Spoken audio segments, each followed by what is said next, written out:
This conference will now be recorded. Anshuman, are we missing anybody? Nobody's missing, right?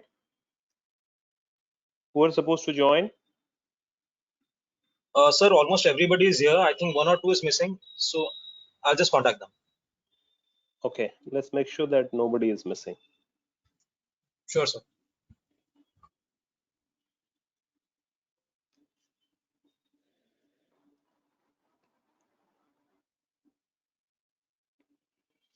Okay, guys, I see a lot of discussions happening on SQL. I hope you guys are not missing out on, sorry, a lot of discussions happening on Python and statistics. So I just want to make sure that you guys are doing what I told you guys to do as well, which is to create these tables.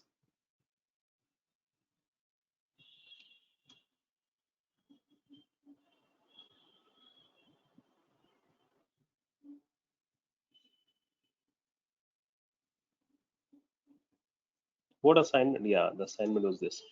All right. So I'm just going to quickly go and check some of the assignments here, guys.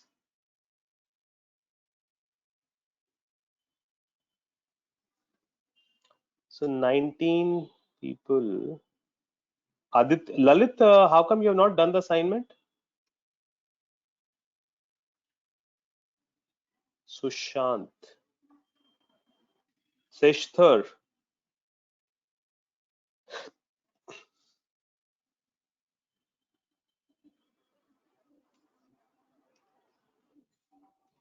Hi, Lalit. Can you hear me? Lalit?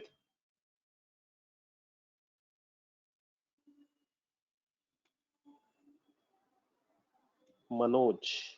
Manoj? Aditya. So at least 4 people are here. I can't hear you properly. Maybe you want to rejoin the audio.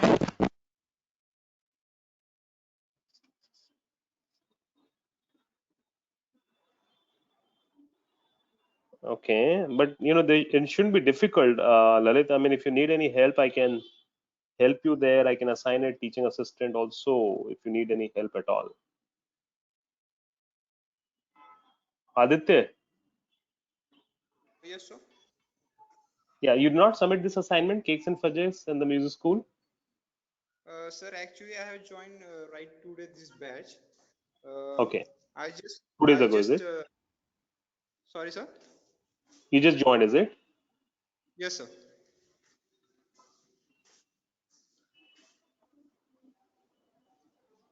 How about you, Seshthar?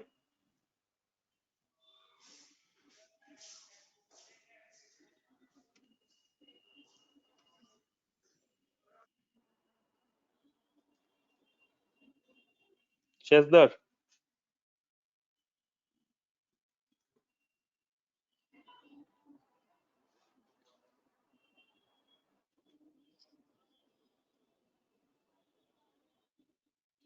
Manoj, I mean, I know you missed the class, but the video is uploaded, Manoj, so it doesn't take much time to go through that video. Manoj. And if you miss a class, it's your responsibility to make sure that you go through the video. We did upload the video, right, for the last one?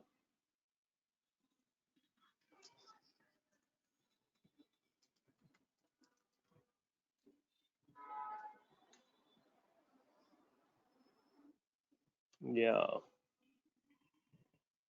Yeah, the video is here actually.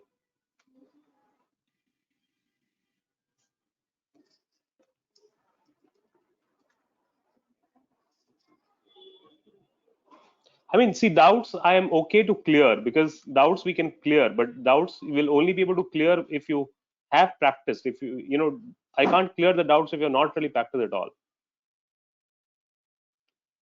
I mean, Manoj, you got to manage it, Manoj. Unfortunately, you'll have to. Otherwise, the problem is each class is important, right? Because there are what 10, 12 classes of SQL. So each class is extremely important. Each class means that you're missing almost 8, 9% of the class.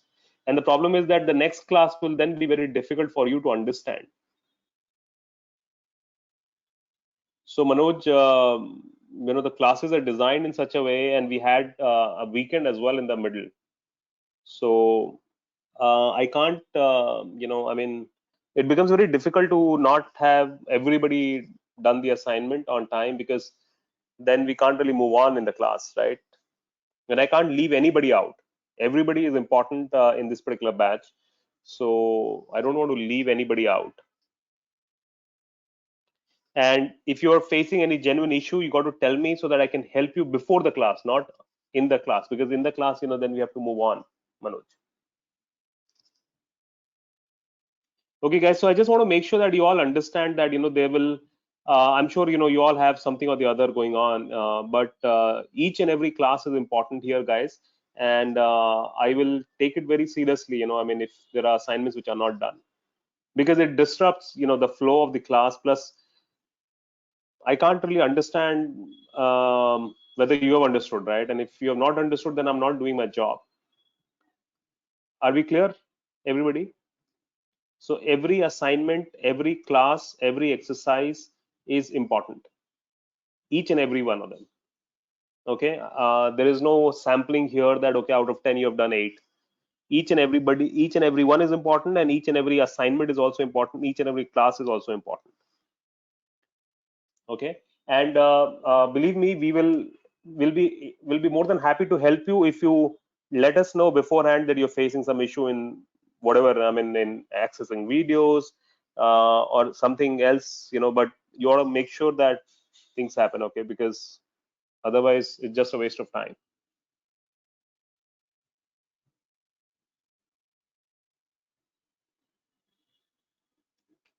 Manoj, are we on the same page, Manoj, here?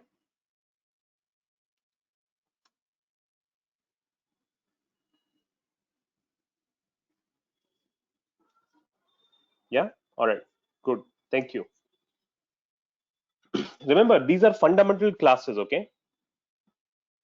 So the foundation is important. If your foundation is strong, later on if you miss 1 or 2 classes, you can still catch up. But if you start missing the content link here, then the later on classes will not have interest. It's very important to maintain that learning momentum. Okay, folks, thank you. Sorry, I wanted to give you that lecture, because it's important. I in my experience of coaching people or working with people, I have noticed only one thing, that data science as a subject is not difficult. It's only difficult if somebody misses a link.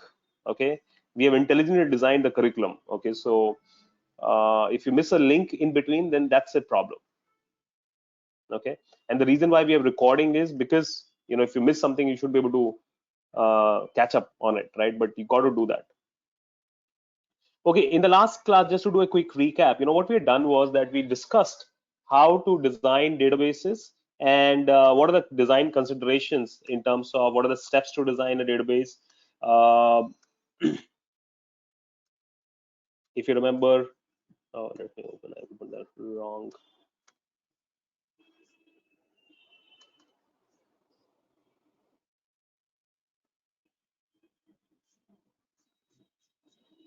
If you remember, we discussed what database is, what is the database management system. It's supposed creation, population, querying of a database.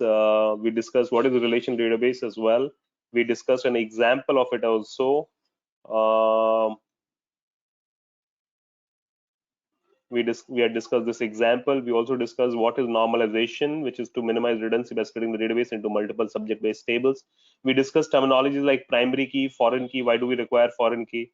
We also discussed some of these questions as to which are the fundamental questions when it comes to creating, primary key, foreign key relationships. Then we had discussed where should the foreign key go, right? And what does it depend upon? Where should the foreign key go in a table, in a database design? Yeah, I did not share this PPT. I will share it. I think I did not share it. I will share it today. But the concepts were covered here in this particular tutorial. But I'll share it.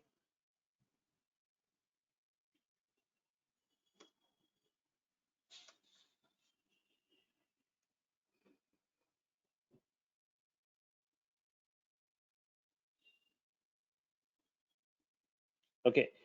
Yeah. So how do we decide where should the foreign key go? Anybody who wants to talk about it? Parag, where should the foreign key go in a two table? Suppose if customer is related to orders, right? How do we decide where should the foreign key go, Parag?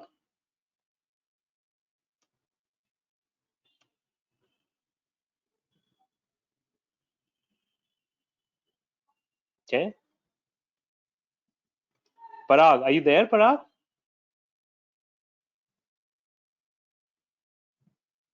Oh, voice is distorted. Can you all hear me loud and clear, everybody?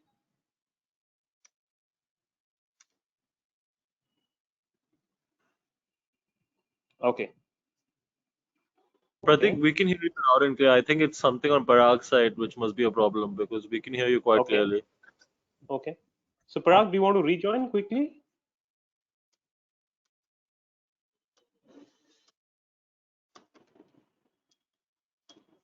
Maybe it'll be better now. Okay, Parag. So my question is, in a one-to-one relationship, where should the foreign key go, Parag?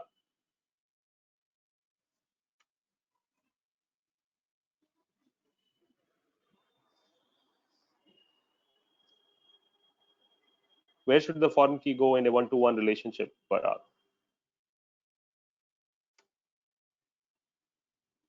Either side. Great. And what do we do in a many-to-many relationship, Parag?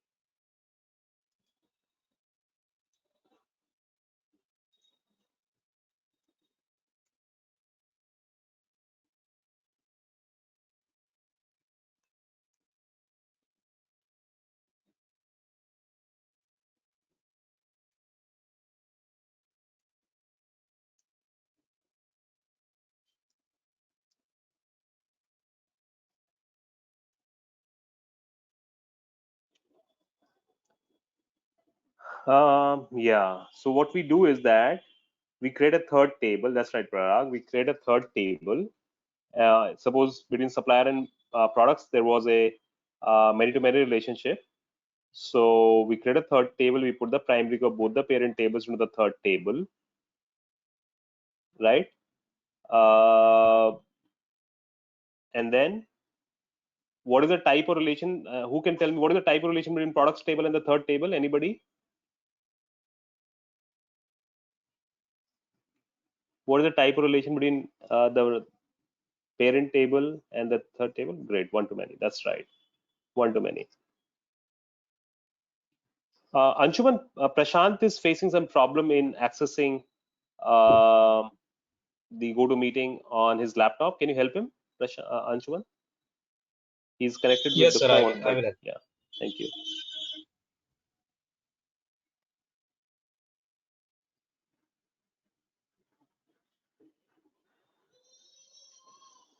Okay. Alokesh is facing some Wi-Fi challenge, so he's going to be joining back.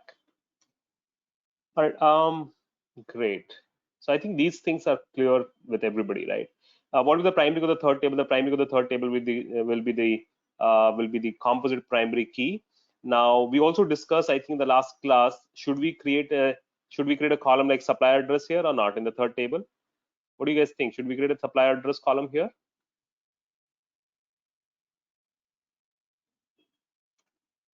No, because it only depends upon supplier. So wherever supplier address, supplier ID will repeat, supplier address will also repeat, resulting in redundancy. So hence we would not. Price is a good column to create in here because it depends upon both supplier ID as well as product ID, right? So as long as there is a column in the third table which depends upon the entire primary key, you can go ahead and create that. Otherwise, leave it out. Make sense, guys?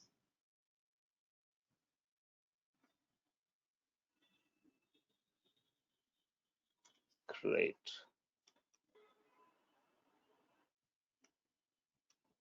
All right. Um, And in the last class, we also did, I had given you guys some SQL scripts to create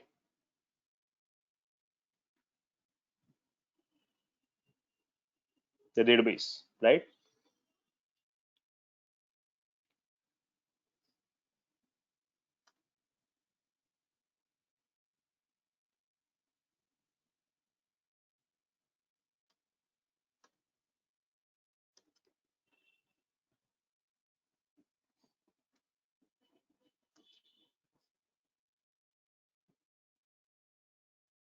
Yeah, this was the steps. These are the scripts that I had given. And any quick issues that you guys were facing? All right, Alchemist. Who's Alchemist? Akhilesh. Okay, Akhilesh. Akhilesh. Akhilesh. All right, Akhilesh. Let's see what you have done here. Akhilesh. You uploaded a zip folder. Okay. Next time, don't upload the zip folder unless just upload that thing, it becomes easier for me to kind of open it.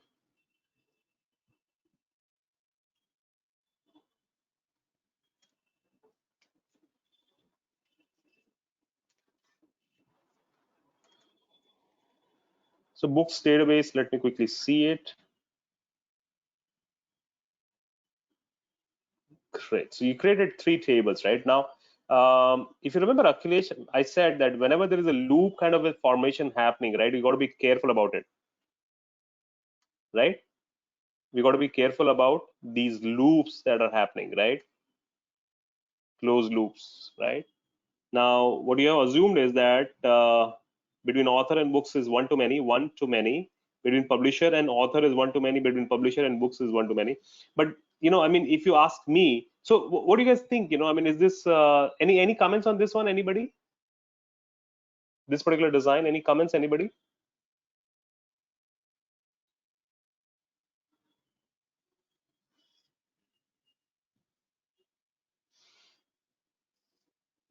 Any comments?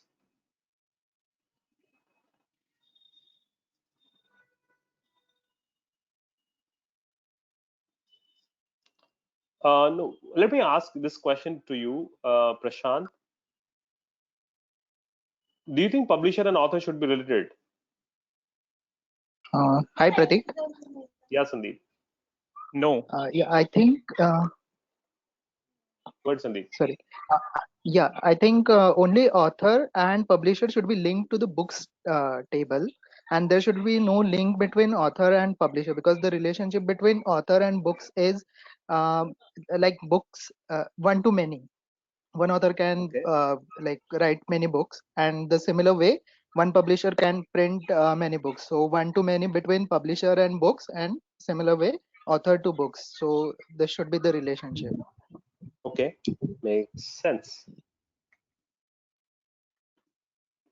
Okay, all right. So because it's like going to the restaurant, right? You don't go to the kitchen directly to talk to the chef and make him cook food for you. You go order, you're given an order ID, and then I get your point. So there's no direct relation between customer and the cook. Similarly, an author should have written a book in order to be published. Now, one author can write many books, right? One author can write many books. Aditya has also uploaded, is it? Seems like. Let me see. Can one author write many books? No, you don't agree? So he has created assignment for the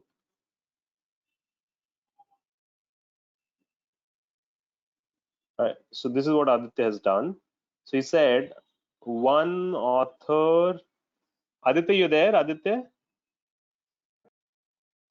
Yes, sir. Yeah.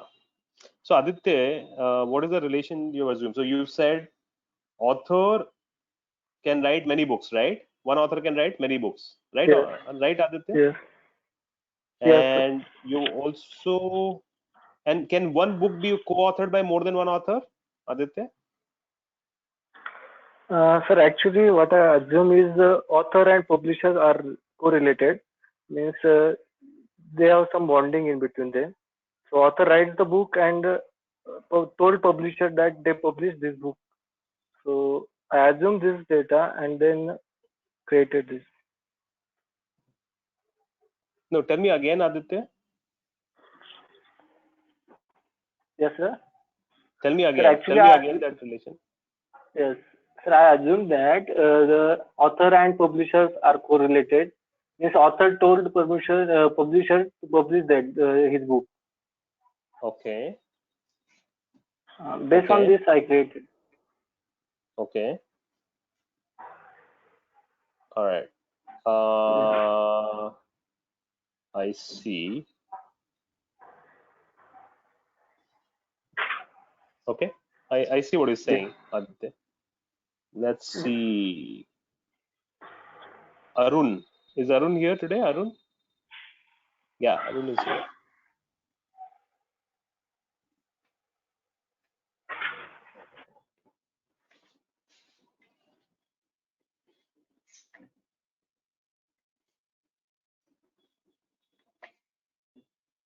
So Arun, what have you done? Can you come to the mic, Arun? Unmute yourself.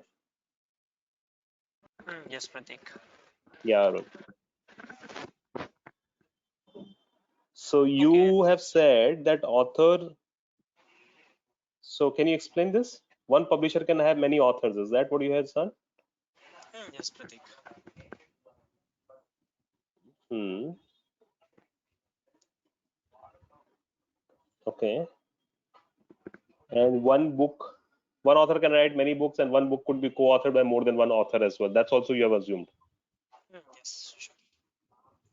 Um,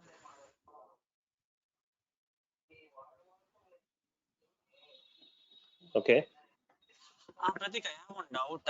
Why can't we create a relationship between publisher and the books? Because publisher used to publish some books, right? So it will not be published in other publishing companies. I So why can't mean, we have a relationship? it's a question that it's a question for me it's a question for you actually. Why have you not Yeah, created a relation between yeah, I was thinking about publisher? that, but a bit confused on whether to create or I get your not. point. I mean, see, the way I look at it is Arun, is an author would not be related to publisher. Author would be related to books. So this relation will not be there, is what I would say, because author has to write a book. Do you understand what I'm trying to say? Yes, yes, Prateek. So if an author has not written a book, then what would the publisher publish? Yeah, that's correct.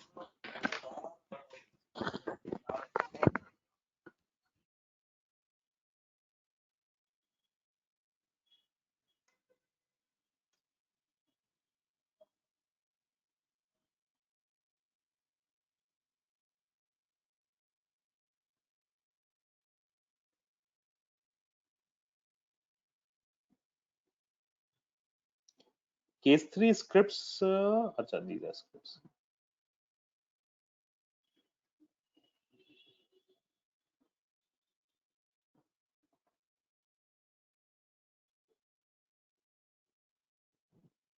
Okay.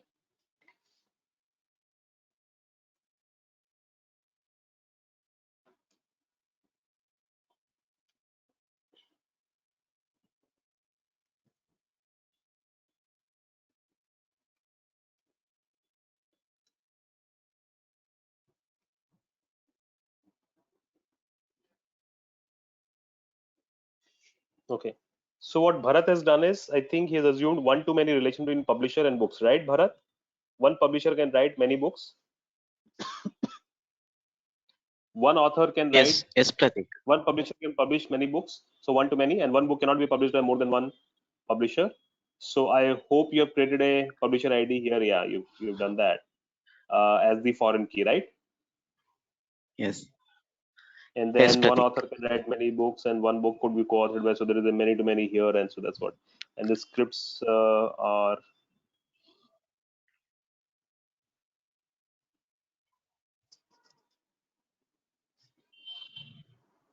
okay. Looks like all right.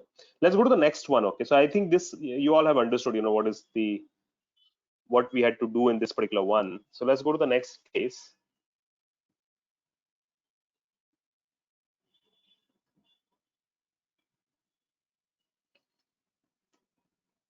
Cakes and fudges and the music school, right? In cakes and fudges case, design a database for cakes and fudges, a mail order company that serves chocolate delicacies. So this is one entity to a large audience of chocolate crazed customers. Second entity, their daring chefs. Third entity are always innovating. So innovating meaning, and they need a better way to manage their ever-growing catalog of chocolate goodness. Innovating meaning they're changing what? They're changing the products, and what would they change anyways in the products? So ingredients will change, ingredients or recipe will change, right? So even though ingredient is not called out as a table here, but it's an assumed table because that will definitely be there. And they need a better way to manage their ever-growing catalog of chocolate goodness. So this is one part of this case, right? And the second part of this case is this. They also need a way to keep track of customers and the orders they make. Do you all agree? So customers and the orders they make. So we got how many tables to begin with here at least? So we got chocolates, we got customers, we got chefs. Chefs are responsible to make the chocolates or the products. You can call them products, dishes, whatever you want to call them. Products or dishes.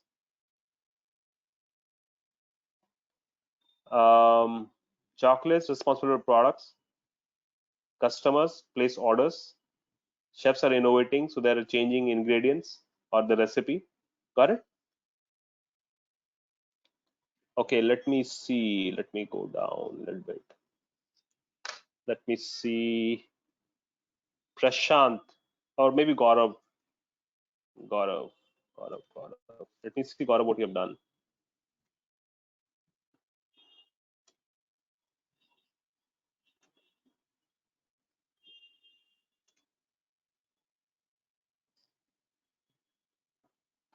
Alrighty, Gaurav. So you've done this, right? Customer orders, so one to many, customer to orders to products. So there is a many to many relation, and hence you've created order details and product category. So you forgot the chef's part. So what you have done, Gaurav, is you've done the second part, which is they need a way to keep track of orders. They need a way to keep track of the customers and the orders they make. What you have forgotten to do, or what you have not done, is the first part where the chefs are changing the products. Do you see this, Gaurav? Are you there, Gaurav?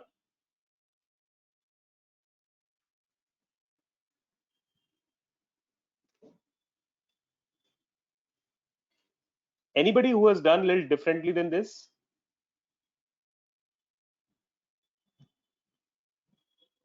Prashant, done late.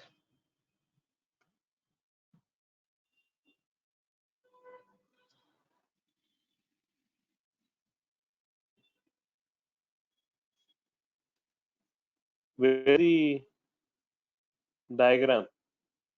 Is it embedded into this thing or what? Yeah, it's embedded. Okay, let me download it.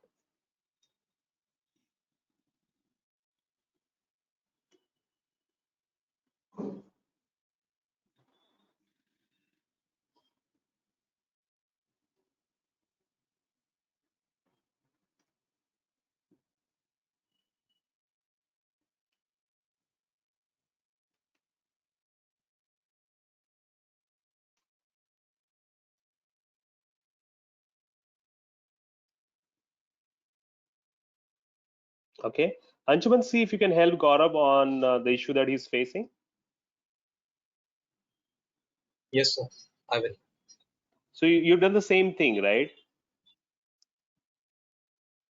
Do you see this, I Prashant? haven't I haven't included chef, but I have somehow included the employee thing. Employee Yeah, but employee, whosoever where would have be you? taking care of that order. Yeah, but the things are changing, ingredients. So that particular part is missing, right? Right. Yeah, that's right. Anybody who has done that part?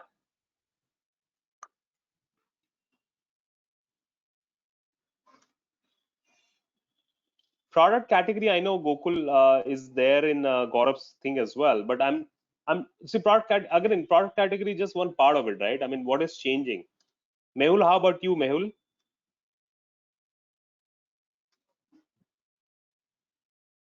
Hey, you call me professor. Thank you. I feel older now.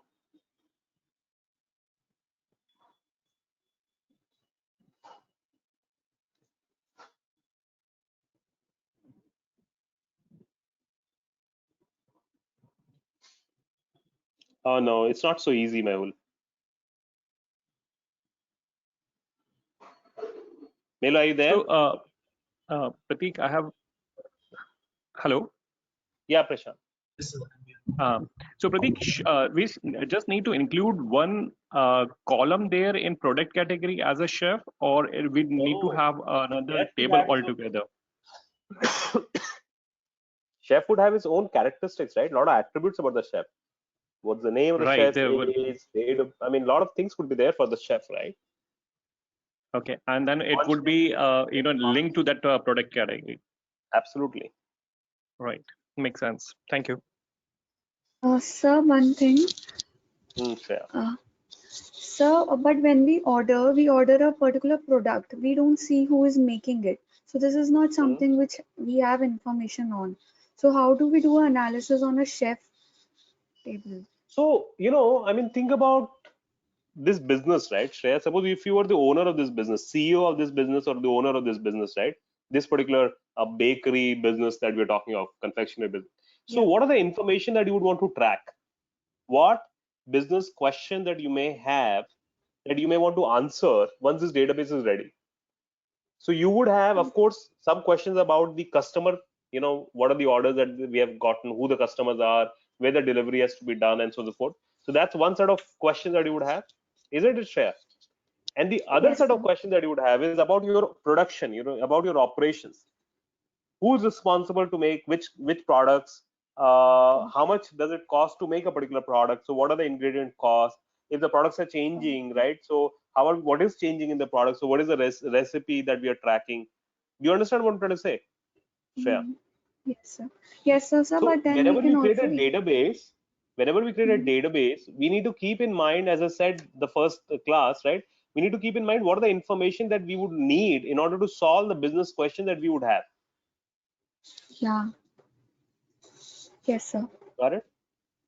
Yes, sir. Oh, yes. So that's the reason why I would need to know, how much we are Yeah, producing, who's Prateek, producing, and all of that. Yeah, Prateek, I had a doubt. yeah, Uh, Pra. After including this table, how do we create a relation of this table, as in the chefs, with customers and the orders? Because we are just assuming that we will be trying out some new recipes, or we will be creating some new dishes. Then how do we just predict, or do we have an initial data of the customers and orders? How would be the approach? I just wanted to Tell me, understand. Parag. Tell me, let's say this is a new bakery that you're launching, right? New business that you're launching, right, Parag? No prior data. Forget about it. है ना? Now you have hired some chefs, right, Parag? Right, Now that chef needs to be told, right, what needs to be made, right. isn't it? Who will tell him, or how would he know what do I need to make? Okay, it can be from the feedback of the customers in the other Feedback or bakeries. order, right? Suppose you've done an advertisement that hey, it's a new confectioner shop in the colony or wherever, right? I think it's a mail order company, so you've done digital marketing campaigns and whatnot. You start getting the Right, orders, right? People are clicking on your right, ad, and then you go to a website or a web portal or whatever app, and they click on the button. They say, hey, buy now this particular cake, right? You receive an order. So customer has placed an order. That order has come into your system. That order would be related to the product, isn't it? that's right, that's right. Yeah, Look at the data flow, right? customer has placed order has details of products, so order is related to products. Then that product, somebody is responsible to make that product. Does it make sense? Right. Yes, yes. So Understood. then that somebody is, who's that somebody? Somebody that's a chef.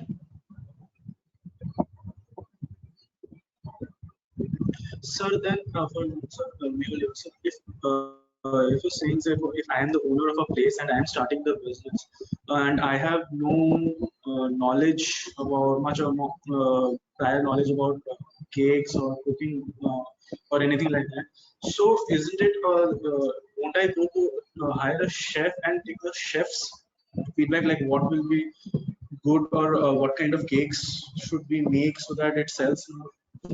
ठीक है आपने ले लिया. Suppose you have taken that feedback from the chef that, hey chef, please help me decide the menu, right? What all should we market? What do you think will sell in the market, right? Suppose you've taken that feedback from the chef. You made a great menu also, and you took some great pictures also, and then you ran some digital advertisement, right, Mehul? Yes. I get your point. Say for example, if I just simply go to Google right now, right, and I say, hey, order cake online, right? So I get this, that's FNP or whatever, right? Now I say that, okay, I'm ready to order a particular cake, right? Suppose I'm ready to order this cake. So this cake is great, looks nice, I'm ready to order, right? Add buy now. Do you understand, Mehul, what I'm doing? So it says, okay, give me the pin code. Yes. Suppose I give the pin code, I select the delivery order, whatever delivery order, but see, I like this cake, right? It looks like rich chocolate truffle cake, right? I like it. It looks nice. This price is in my budget or whatever it is, right? With egg, egglets, or whatever. I select these options. Now, this menu of cake, right? This menu of cake, they must have decided, okay, based on feedback, or maybe it's a test, like you will learn hypothesis testing, whereby they say that A and B test, right? I mean, run it. Let's run the campaign and let's see whether people will be interested to buy X, or whether the people will be interested to buy Y, right? So in a few days you'll end up having the data also. That's a different thing. But when you're designing your order system, right, so you will say, okay, this cake, so these are the cakes that I want to do, and people select a particular cake, and then they ordered, right? Once that comes into your place, do you understand? Then who's responsible to make it? The chef is responsible to make it, right, Mehul? Correct. Yeah. So that's what we're my talking about. question was that, go ahead. or making the customers are ordering this, the chef is responsible for that. So in a way, like we are actually taking the feedback of the chef and we're asking the chef only to get the menu right. Menu is done. Forget about menu, is just one time, right? It's just one time. Say for example, this menu is just is done, right? This is done. Menu you don't keep changing every day, every moment, right? My point is, menu is done. You got the product category and whatever it is. Now, what you want to do is, yeah. So menu is also important to track. I mean, like what products that are we making, right? Right. So suppose that chef is deciding, okay, what product to make, right? But customer will place order. Got it. Yes, customer will decide like what cake retail. Yeah. Yeah. And when the order comes, then somebody has to make it also. Yes. Does it make sense? Yes. Manoj is saying, along with orders and customers' data, they need a catalog of products and inventory data, raw material, chef's data on who would make the products and what raw material has been taken from the inventory, along with the timestamp and all that. That's right, Manoj. Absolutely right. That's exactly how this would run, right? I mean, I run a couple of restaurants, and that's exactly what happens. So order is one part of it, which everybody sees, right? But behind the scene, to run the restaurant, there are a lot of things that is required, right? You got to have a store manager. I mean, your own raw material manager, who's purchase manager, who's actually going to buy things from different vendors and keep it in the store. And then there'll be chef who will be responsible for making the product, and chef will do a request to the purchase manager that I need these products today. or these raw materials today, right? So those tables are also important, right? Prajwal, what have you done? Let's see.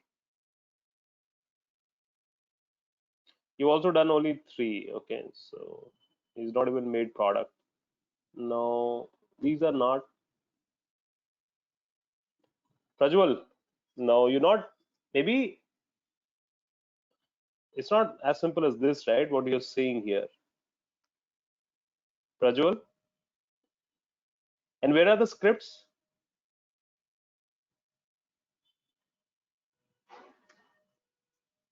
Prajwal, are you there?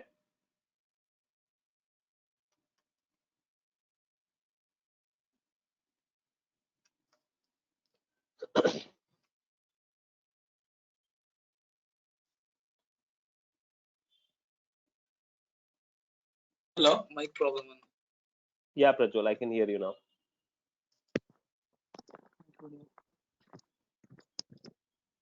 Prajwal, I can hear you. Sir, can you hear me, sir? Yeah, absolutely, loud and clear. Okay, sir. No, the third one, sir. The third problem, sir. This particular problem, Chef 1. So here, Okay. if you notice, right, we got only 3 tables, but ideally we should have had. And in the books one also, if you notice, right, teacher, courses, and students, right, but it's not, not this one actually. Yeah. I mean, second and the third are the same. Sir, I attached the long one, I guess. Okay, and you did not add the script also, Prajwal. You got to do that as well. Sir, I'll send it by today, sir. Yeah, I got to upload it. Okay, and Okay, sir. you will have to update the assignment because this is not. You understood, right? You were there in the session. You saw we had a good Yes, sir. discussion on the books one also, and this one as well.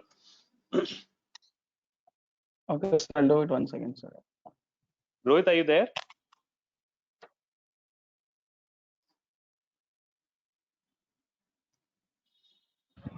Yes. Rare. Rare is not a good file type. Okay, please next time try and avoid, at least because for me it becomes a challenge.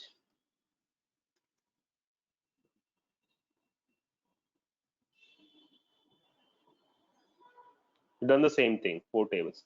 Okay, let me show you what I would recommend as a good solution. I mean, again, remember these are all subjective things, but what could have been a better solution here?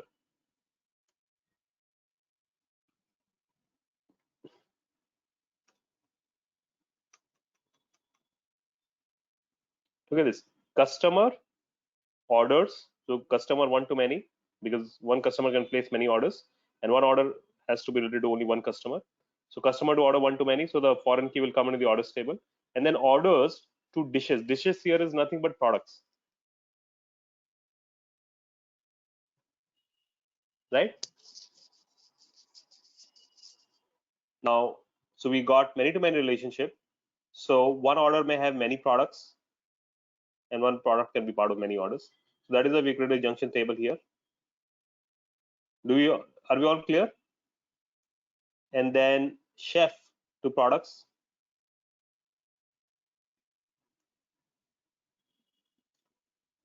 And then dishes are related to recipe. Now one dish may have many ingredients, and one ingredient can be part of many dishes because, for example, sugar or salt or flour, right? So that is why we created a junction table, which we have called it as a recipe.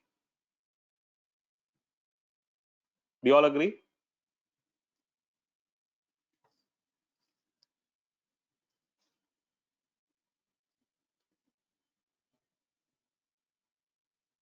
And whether you have source or not, that's up to you, whether you want to have source or not.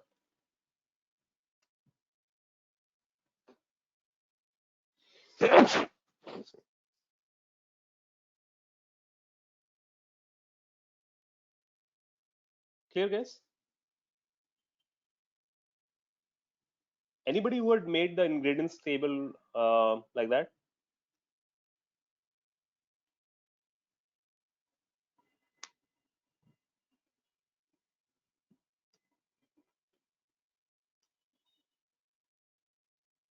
Okay. Rohit, did you get it, Rohit, or do you want me to explain it again? Customer places orders, so one to many, one customer can place many orders. One order may have many products, and one product can be part of many orders. So again, many to many relationship between orders and products. That is why we created a junction table here. A chef is responsible for many products, is what we have assumed, and also I've assumed that one product could also be made by multiple chefs. So many to many, and hence we have created a junction table. One product may have many ingredients, and one ingredient can be part of many products. So many to many relation, recipe here in between, and there is a source or supplier for the ingredients. That again you have or not have, it depends upon you.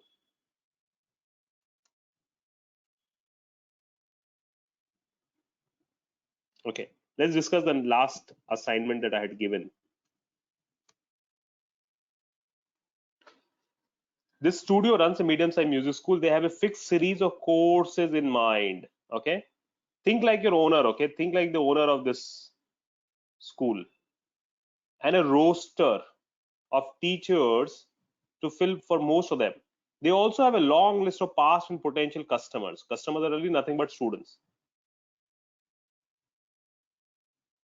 Last year, a small catastrophe happened when 273 students were crammed in the same classroom. Even though the room is not mentioned, but it's same classroom, right? And no teacher was assigned to teach it. Next door, a class of 14 had somehow ended with 3 instructors. They're hoping that access meaning any of database can help your database design, can help them avoid the same embarrassment this time. So look at the flow of the data here, right? A student enrolls into courses, gets assigned to a batch, right?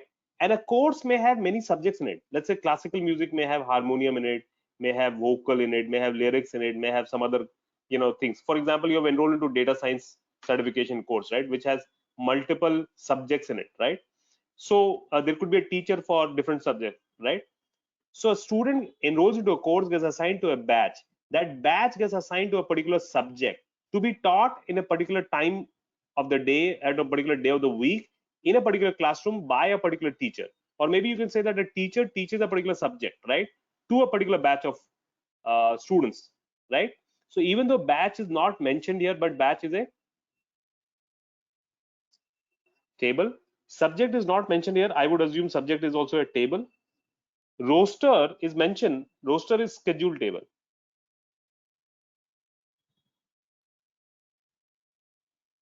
Do you all agree? I will give you all these things. Don't worry.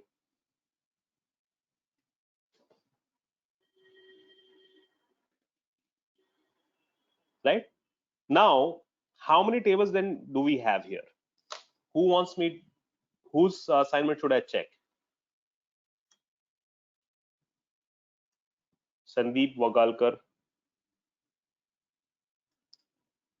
Sandeep, you have done only one award, cakes and fudges. No, others are also there in the folder. In the same folder? Yes, Achha. yes.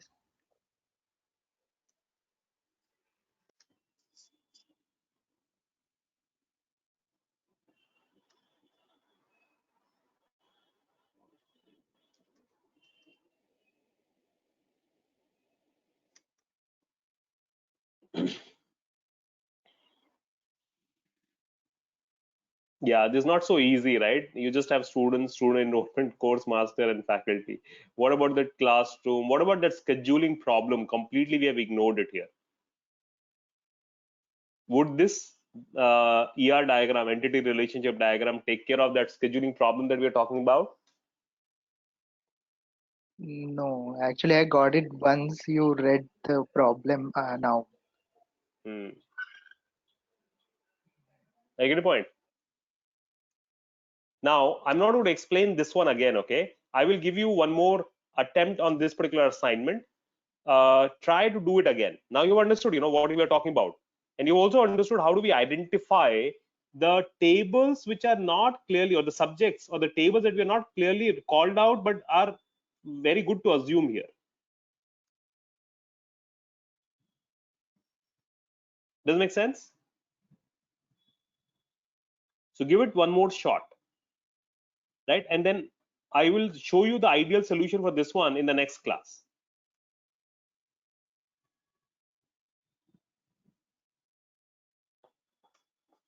Now, I think what is fairly clear in everybody's mind is that how to write the scripts is what I'm thinking, right? I think that SQL script is more or less everybody is clear about the create statement script, right?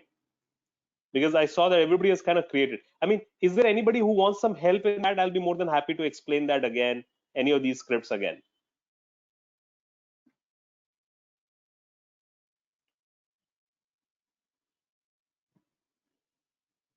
Okay.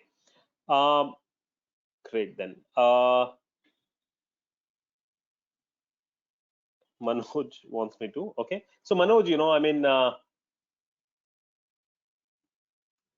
if you remember, we created the database. What is the statement to create the database? This is the statement to create the database. Create database, name of the database. So we have created office stationery underscore db2. Where does it get created? On the left hand side in the schemas on the database side. If you refresh it, you will see that database, let's say this one got created, right? Now we want to create the tables in this database.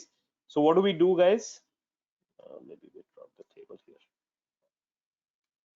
So what do we do? First, we make it default. How do we make it default? So you write use office stationery, whatever the name of the database is, db2. Do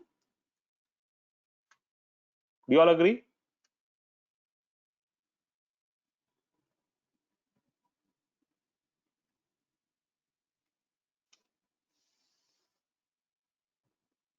Just a quick audio check. You all can hear me, right? I think Sai was facing some Yes, problem. sir, I have some doubt. Yeah, Google, go ahead. So, what is the ideal way to create the database for the thing if we have to think from the publisher, then author, then books, or from the book side, then author, then to the publisher? Because based on this, the one-to-many relationship changes, right? No, it doesn't change, right? Whether you think from book side or publisher side, because you have to think from both the sides. See, the first thing is to identify the major subjects. Okay. First thing is to identify, if you have read that tutorial, right? There were 8 steps given in that tutorial. Do you guys remember? There were 8 steps given in that tutorial of designing the database. Ah, yes, sir. That manual database fundamental manuals. These 8 steps were given, right? Determine the purpose, find and organize existing information, divide information into tables, turn information items into columns, specify primary key, set up table relationships. These were the 6 steps that we have already done already. Now refine design and apply the nomination rules is something that we have not done per se, that we will discuss, right? So first is to determine the purpose, and this is when what we try and do is that we try and identify what are the major subjects or what are the major entities or information that we want to track. Do you agree? Yes, sir. So, but in the music school case, we have past customers and the potential customers. But the Same thing, past right? customers Just a tag. will usually have their course history, but their potential customers won't have anything, right? So there will be blank cells or blank fields in the database. So it will cause some issues, right? So how do we No, create for those kind of blank ones do not cause issues actually. What issues will they okay. cause? While importing the data, you're saying? While creating relationship, No, it will create some. no. It's not necessary that all customers will have the same information. Okay, fine. Then okay. Sir.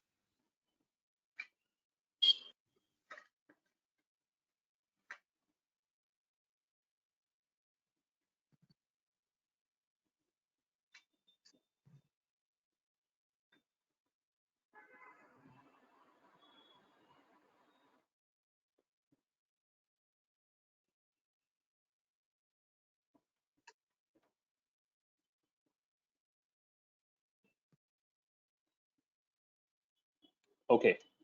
Um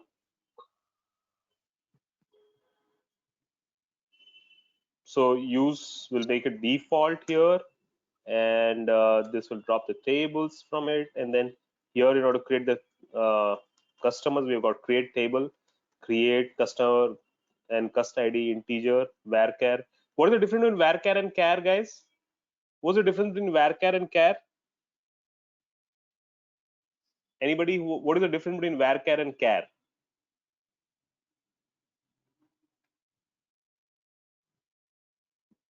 Anybody who can explain the difference between varchar and char? Hello. Yeah, Surya. Um, so char actually fixes, like we specified varchar 100 in the brackets. So it specifies 100 spaces, but like if we provide 20, only 20 characters, so it uses only 20 character, 20 spaces there, and char uses total 100 space. Okay. So when you assign a character field, like for example, customer name as varchar 100, so upper limit is 100, and the limit for varchar field, if you remember in data types, we had said that varchar field, the upper limit can be 255. So you can assign it up to 255. So you assigned here as upper limit is 100. That means you cannot give a customer name which contains more than 100 characters. So that's one. But the moment you assign it as varchar, variable character, that means if the customer name is Rupa and company, which takes only 8 characters, so then in the memory, the system will only allocate 8 characters, right? Whereas if it is assigned as char 100, then the system will not calculate the actual size. That means it will not find the number of characters which are there in the customer name that you have provided. It will go ahead and assign 100 characters in the memory. So in terms of memory allocation, varchar makes it dynamic memory allocation, and it is more memory optimized. That means varchar fields end up taking lesser space in the database. However, the challenge with varchar field is that, what do you think is the challenge with varchar field? If it is more memory optimized and it takes lesser time, lesser space in the memory, but then what is the challenge? Why don't we just say that all character fields, all string fields should be assigned as varchar?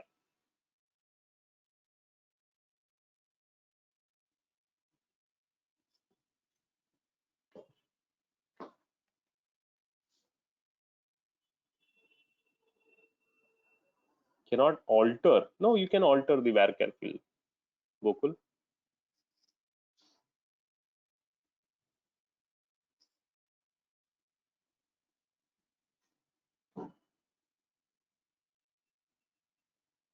If the length of the data is more than the specified length, see, more than the specified length, then there'll be a problem in any case, whether it is char or varchar, because the upper limit you're setting anyways.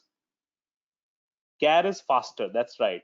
Why is char faster? Because for every varchar field, the system will calculate the size, the number of characters that is put into that particular field, right? So the varchar fields are slower to update, whereas the char fields are faster to update. Absolutely right, Manoj.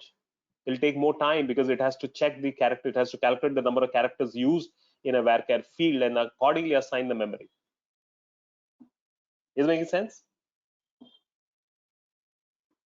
Clear?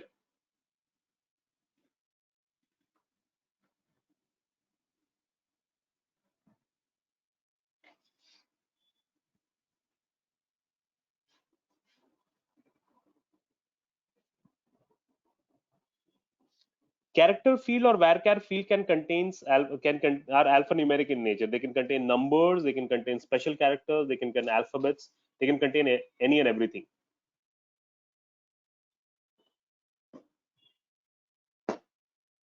Do you all agree?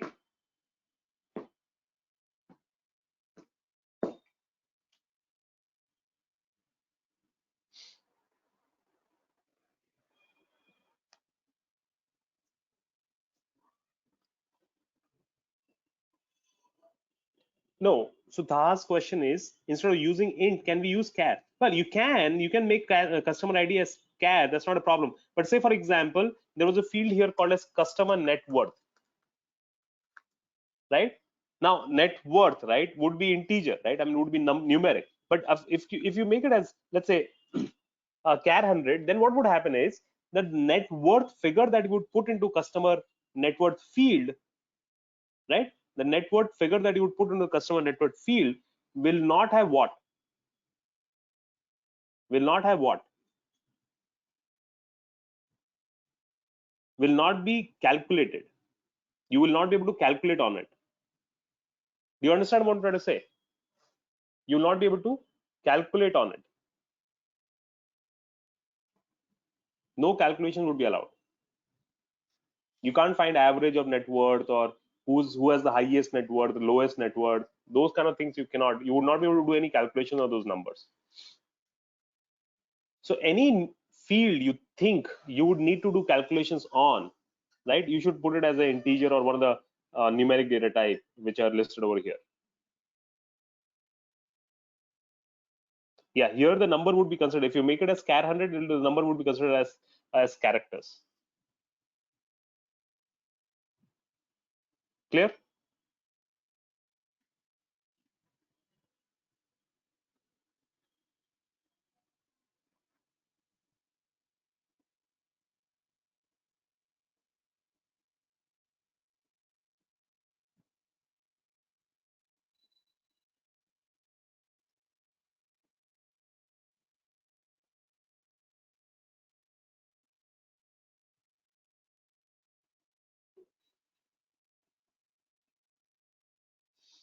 Now, we discussed what is the meaning of the customer underscore PK.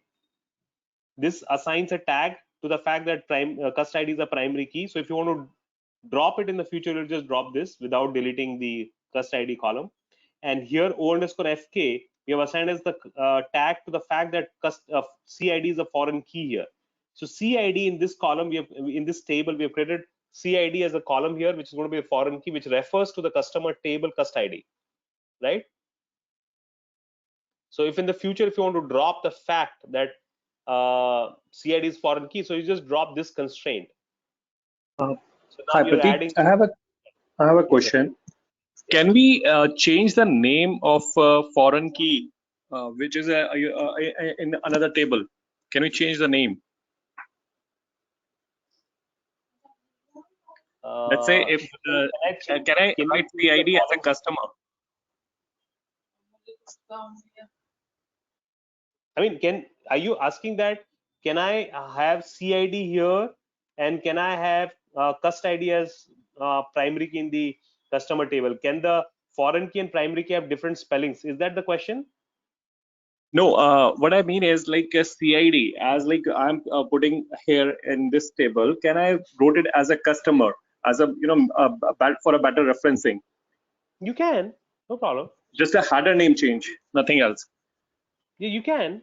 So it'll be customer. Okay.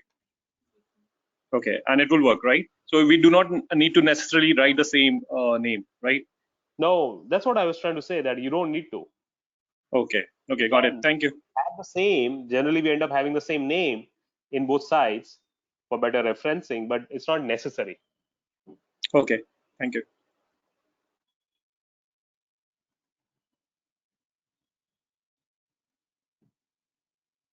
Got it?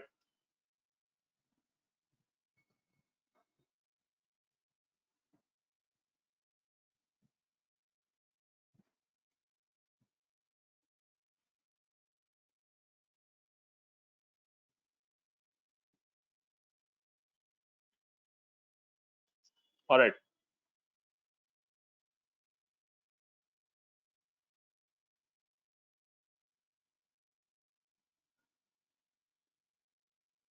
Now, here, what are we doing here? What is the meaning of this unique constraint? This unique constraint makes publisher name as unique. So it's basically a restriction or constraint that we're putting, that publisher name has to be cannot repeat. This table cannot have two publishers having the same name. That is why we are putting a constraint here, unique, right? And then check will make the price column greater than 0, meaning we have put a restriction on the price column, that the price column has to contain a value greater than 0. Is this clear?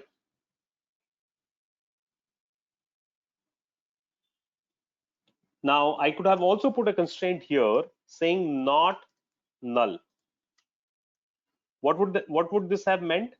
This would have meant that the publisher name column, P name column, cannot be left blank. So this is another way of creating constraint. So the common constraints are these. One of the other constraint is default. Say for example, default unknown. What this basically means is that or the default is 0. Let's say default 0. What this would mean is that when the price is not given, the default value will be 0. Prashant.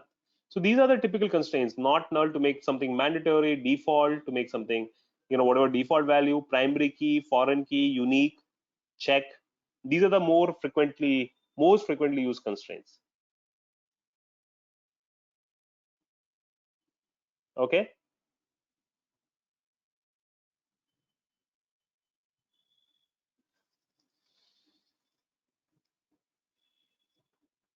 Now, how do we create a composite primary key? So after primary key, you just write OID comma PID, and then you'll create the composite primary key. You all were able to create the composite primary key in the junction table, right? Yeah. Were you guys able to understand the alter statement? So alter statement, what it does is that the typical format of alter statement is alter and then the name of the table name. So alter table, name of the table, then we want to add or modify or drop, right? Now this may vary from database to database. Now in some databases it is alter with add, alter and drop. Okay, in some databases like in MySQL we have alter with add and alter with modify and alter with drop. With alter we can do three things. Alter is used when we want to change the data structure, design structure of a table which we have already created, right? So with alter we can either add a new column on a table, we can drop a column from a table, or we can modify the data type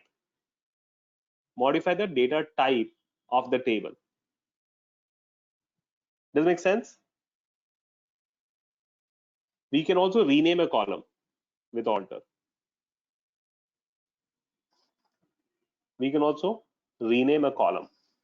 Look at this: alter table name, alter table publisher, add column. So now after adding, so I mean with alter we can either add a column or we can add a constraint, right? Similarly, while dropping, we can drop a column or we can drop a constraint. Now alter table publisher, add column publisher net worth and the data type. Now alter table publisher books, add constraint, the name of the constraint, which is the constraint tag, the type of constraint foreign key, and the references publisher and publisher ID. Alter table books, modify column publisher date, date time. What is this doing, guys? Modify column. Which column are we modifying? We're modifying the publisher date column. And what are we modifying here? Maybe earlier it was date, now we have made it as date and time.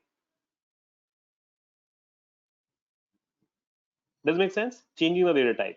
So if you want to increase the data type from, let's say, var 100, varchar 100 to varchar 200 or something like that, then also you can modify. Alter table books, drop constraint books underscore fk. What will this statement do? This will drop the foreign key. Which foreign key? This particular foreign key that we just created. Does that make sense? So it'll drop that relationship. It won't drop this column, by the way. This PID column would still continue to exist in the table, but it'll go ahead and drop the and rename. I put it here actually.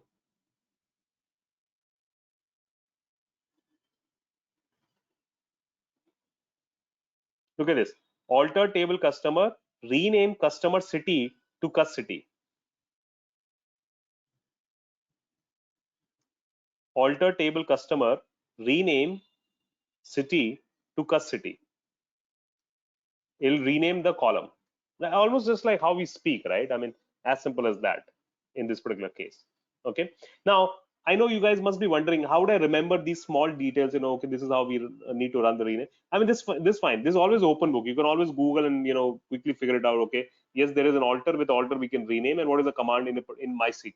So it's very easy. Nobody's going to hold you I mean, against if you do not exactly remember that, okay, this is what you need to write. As long as you know that, okay, we can alter it, we can rename it also, and there is a general syntax for it, right? Now, if you want to drop a primary key in MySQL, what you write is, suppose if you want to drop a foreign key, then what you write is very simple, which you say alter table order product. Let's say this is the name of the table, and then drop foreign key, and then the tag. What is this OP underscore FK3? This is the customer. This is the foreign key tag that we had given. Do you all agree?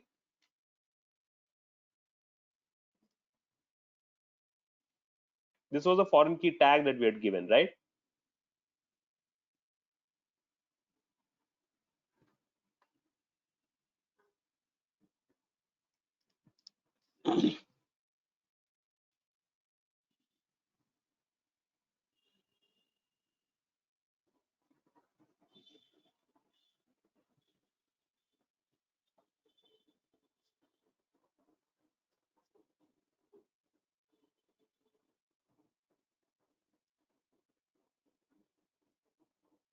Clear, guys?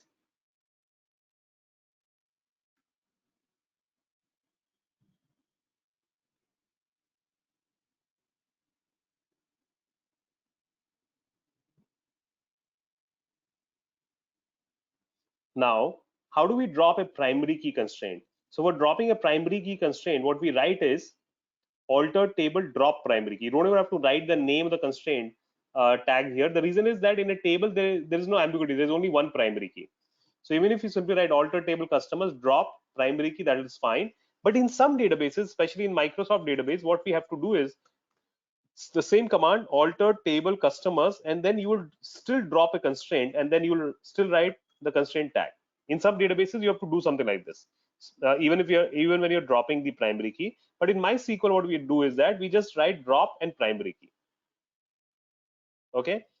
In some databases, whether you're dropping a primary key, foreign key, or unique constraint, or any type of constraint, you just simply write alter table name of the table drop constraint, and then the constraint tag. But here in MySQL, it's more driven by the nature of constraint that we have created. For primary key, for foreign key, you have to write primary key, you have to write foreign key, and for other constraints like unique, you have to write index. If you want to drop the constraint which is unique, then you have to write drop index and then name that index, whatever that was. For example, in the products table, you want to drop this constraint p underscore unique.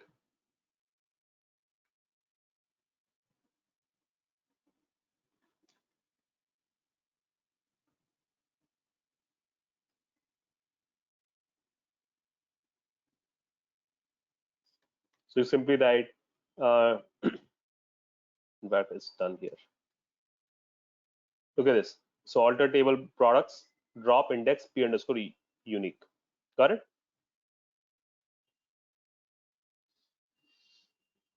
And again, if you want to add, for adding, it's very simple. So alter table customers, add constraint, name of the constraint or the tag, the type of the constraint, and then in the brackets, the column on which you want to apply that constraint. So for adding, it's very simple. Alter table drop. So the only confusion is while dropping, whether we are dropping primary key, foreign key, unique. So this is how you would drop them. If it is a foreign key, you'll have to write foreign key here. If it is unique, then you have to write index here. Okay. From a SQL perspective, how to add a foreign key constraint, guys? What would be a statement to add a foreign key constraint? Anybody who can quickly tell me?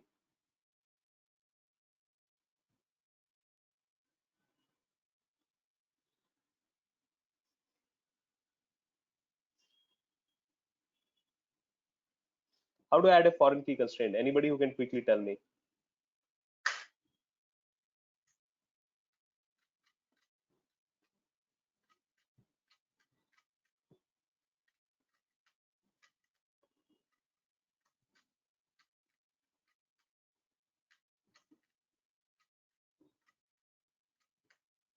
Nobody can tell me how to add a foreign key constraint, guys, once the table is created. Yeah, I mean, so basically not modify, Prajwal. Yeah, Prashant. So look at this. Alter table, name of the product, name of the table, add constraint. See, we are adding for adding, it's very simple. Alter table, name of the table, add constraint, then tag to the constraint, the type of constraint that we're creating, which is foreign key in this particular case, and the column which is this, and then references, right? Because of foreign key constraint, we have to refer. So this references this table and this column in that table.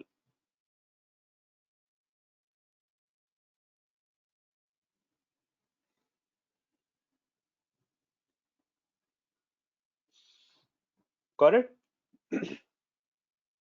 So I'm not too concerned if you do not remember this, okay? Because I know you can always refer to these codes. You know, that's not really is a big deal as long as you know that what is the concept that we're talking about. That once a table is created, if you want to modify the design, the only way to do that is using alter. Okay, and remember these are very risky commands. You know, so only very few people would have access to run these statements.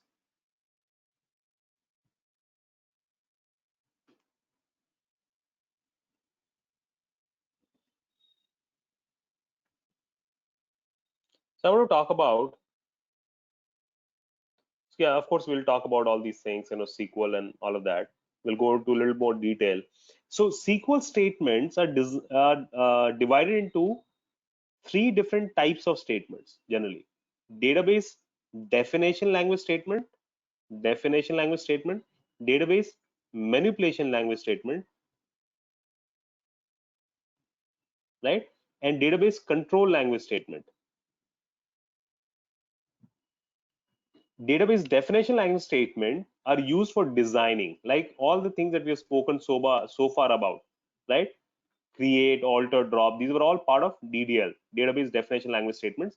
Very few people will have access to them because they are risky, because they make irreversible change, right? Once you have dropped a table, there is no way to retrieve it back, right? Unless you are careful about it. So they're very risky. Okay, so we only very few people would have access to run this. And again, you know, we don't really keep designing the database every day. We don't keep creating tables every day. We don't keep changing the database design very often. So this is done less frequently also, and done by very few selected people. Okay, now we have seen create, we have seen alter, we have also seen drop, right? So these are all part of DDL. And then we have database manipulation language statement, which allows us to populate the data with an insert statement, which allows us to manipulate the data, that means update or delete the data. And it also allows you to query the data. Query meaning question the data. Do you all understand? Question the data. So to populate, we got insert, right? And to update, we got update existing data, and to delete, we got delete rows, we got delete. And then here to query, we have got select. Okay, this is where 90% of your time will go as an analyst. This is where 90% of your time will go as an analyst. Okay. There is one more command in DDL statement called as truncate.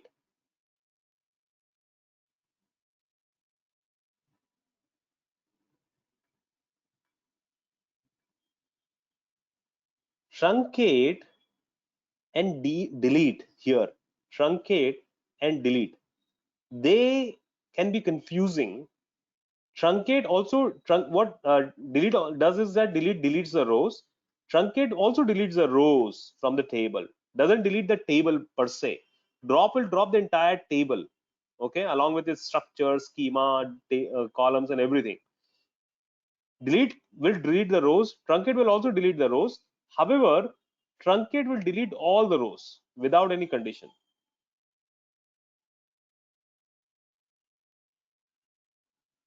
Deletes all the rows without any condition. Okay, so anyway, we'll talk about delete and truncate a little bit further, but there is a subtle difference, and why truncate is classified as a DDL statement and why delete is classified as a DML statement. And it's a very commonly asked question as well, the difference between truncate and delete.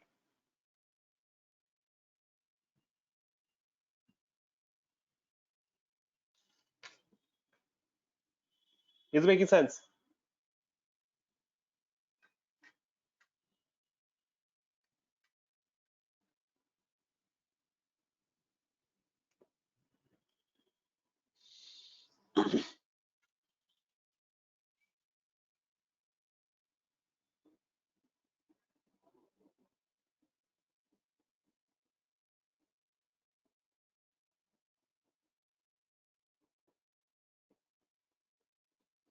Yes, Bharat, the schema is retained in the truncate statement.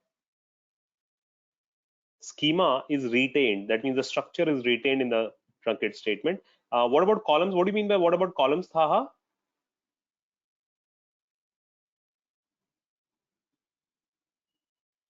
So Mehul's question is, if we truncate statement, if you use truncate statement after committing the table, that means after saving the table, can we roll it back? No, you can't, Mehul. They make irreversible change. No.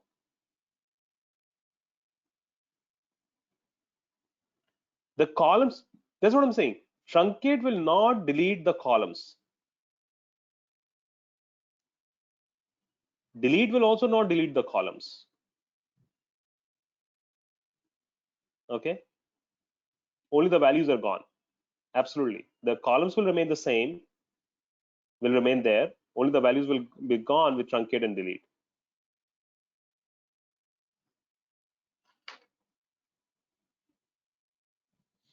Now, have you guys understood how to insert the data into tables? Have you understood how to insert the data into tables? Okay. So for insert, so we got insert into table name, the values here, and if you want to enter multiple values, so then insert into table name, and the column sequence matters here because this is the column sequence in which the data would also be entered. Cust ID will go to 401 will go to cust ID, Reliance will go to cust name, Mumbai will go to cust city, this date will go to DOB.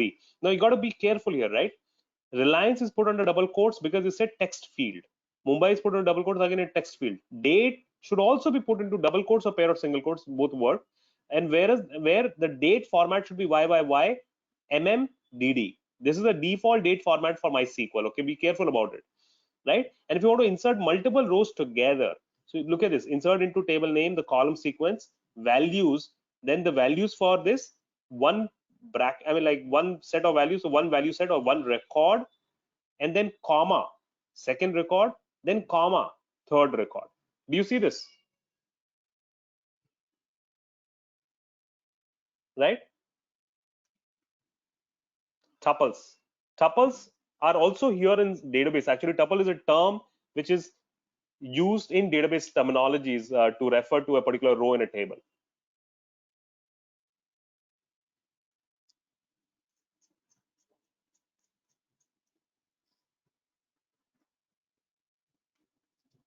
Okay, but you see, of course, this is very boring, right? I mean, if you have to insert 1 million rows or 100 million rows, if you have to write values like this, it'll be very, very boring, right? Most of the time what happens is that your data already exists in a particular data source, and you want to import the data from data source, from that particular data source, which is stored, probably which has exported the data into CSV file. Like for example, in Python, you have read CSV files into Python Jupyter notebook, right? So here also what you can do is that you can import the data from an external source into the database, right?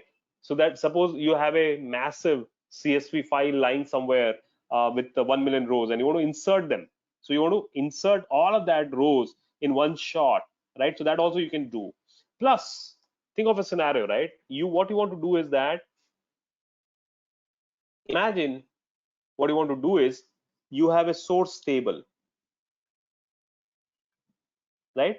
You have a source table in MySQL only, a MySQL source table, right? Let's say you got like a master table, master customer table, right? Now this master customer table contains everything about all the customers.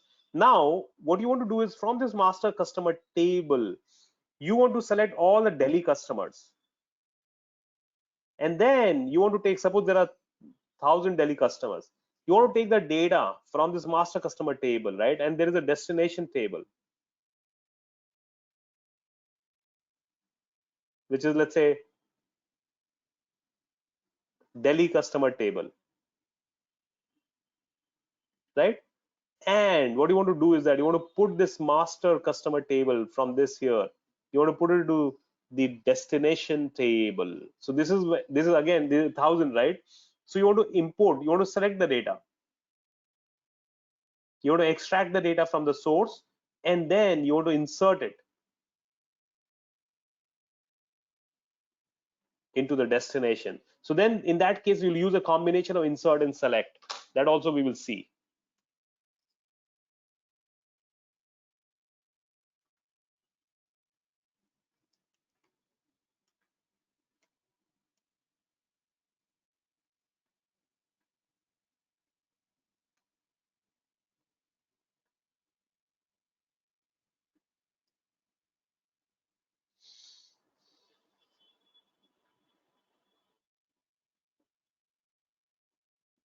Okay. Did we discuss update in the last class, guys? Update customers, set custody go to Indraprasth, where custody go to Delhi. So what would this do? This will, wherever in whichever row custody go to Delhi, it will be changed to Indraprasth, right? All the rows will be changed.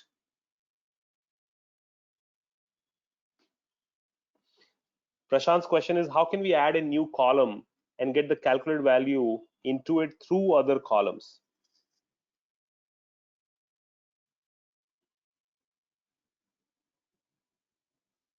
What do you guys think? We'll do that, Prashant. We'll do that. Don't worry. I mean, the short answer to your question is using update statement. The short answer to your question is we'll use update statement to update the data, right? And we'll use alter statement to first create that new column. And to add the data into that new column, we'll use update statement. We'll see that. In fact, today we'll try and see that. Now, so update, name of the table, set custody go to Indraprasth, where custody go to Delhi, right? It's very easy. Does that make sense?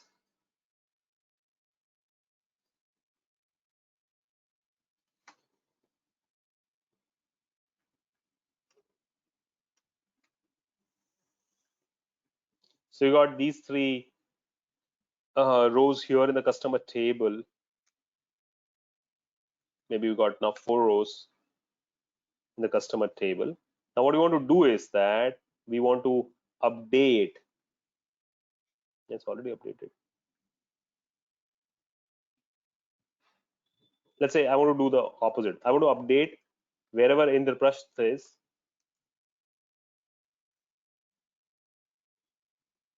I want to change it to Delhi, right? So see, there are 2 rows where Indraprasth is there. So if I run this statement, and if I do select star from customers, so this will display all the column information from the customer table. Why all the column information? Because we have written star here. Star basically means, or asterisk basically means, select all the columns from which table? From the customers table, right?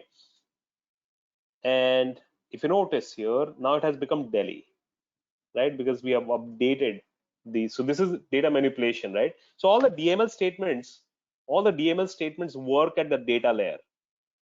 These work at the data layer. They work at the design layer. That's a very fundamental difference between design and data. Are we clear, guys?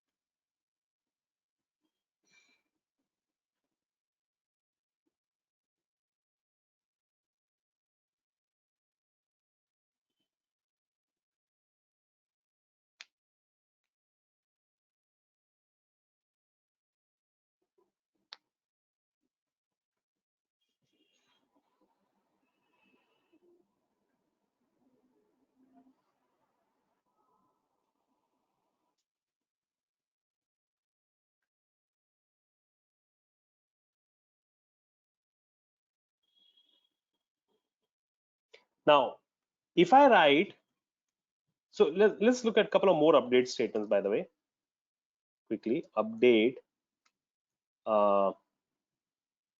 let's say customers set cust name equals to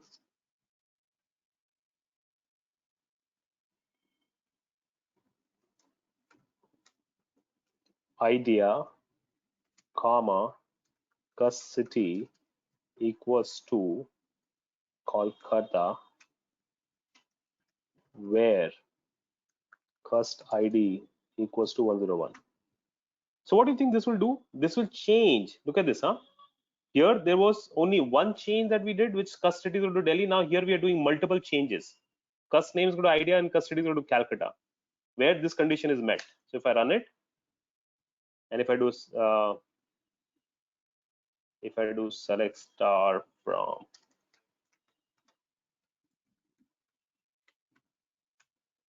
so I'll get all these 4 columns here: cust ID, cust name, cust city, DOB, right? Now here, if you notice, this has changed, right? So you can do multiple changes as well. Okay. You can do some little bit of calculations as well here. That also we'll see.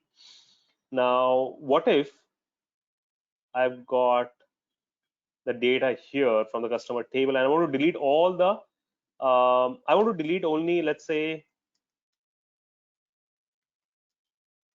where the cust name is equal to idea. So delete from customers where cust name is equal to idea. So what will this do? This will delete. Look at this green tick mark, 1 row affected, right? And if I do a select star from customers now, so I can see that that particular row is gone. Do you notice this, guys? Got it? So what is this delete doing? Delete will delete the rows conditionally, right? You can write as many conditions with an and or an or, right? Remember BODMAS rule, so follow that also. Now, what if we want to delete all the rows? Which command will we use to delete all the rows? Now, so the Prashant's question is the question that I also have. Do you think the delete statement always requires a where clause, like a condition?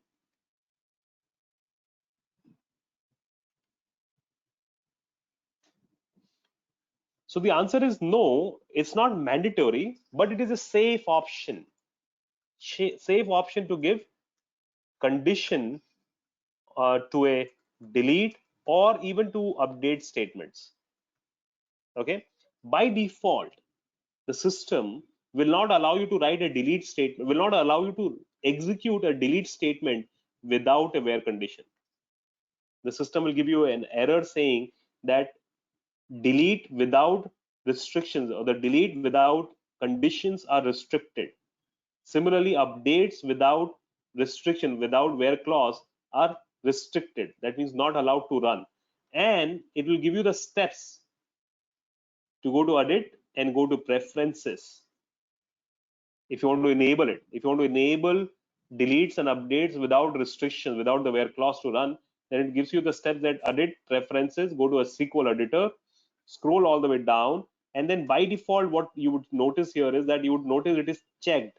It is selected that safe updates. That means which rejects updates and deletes with no restrictions, without conditions, are rejected by default. Do you notice this, guys?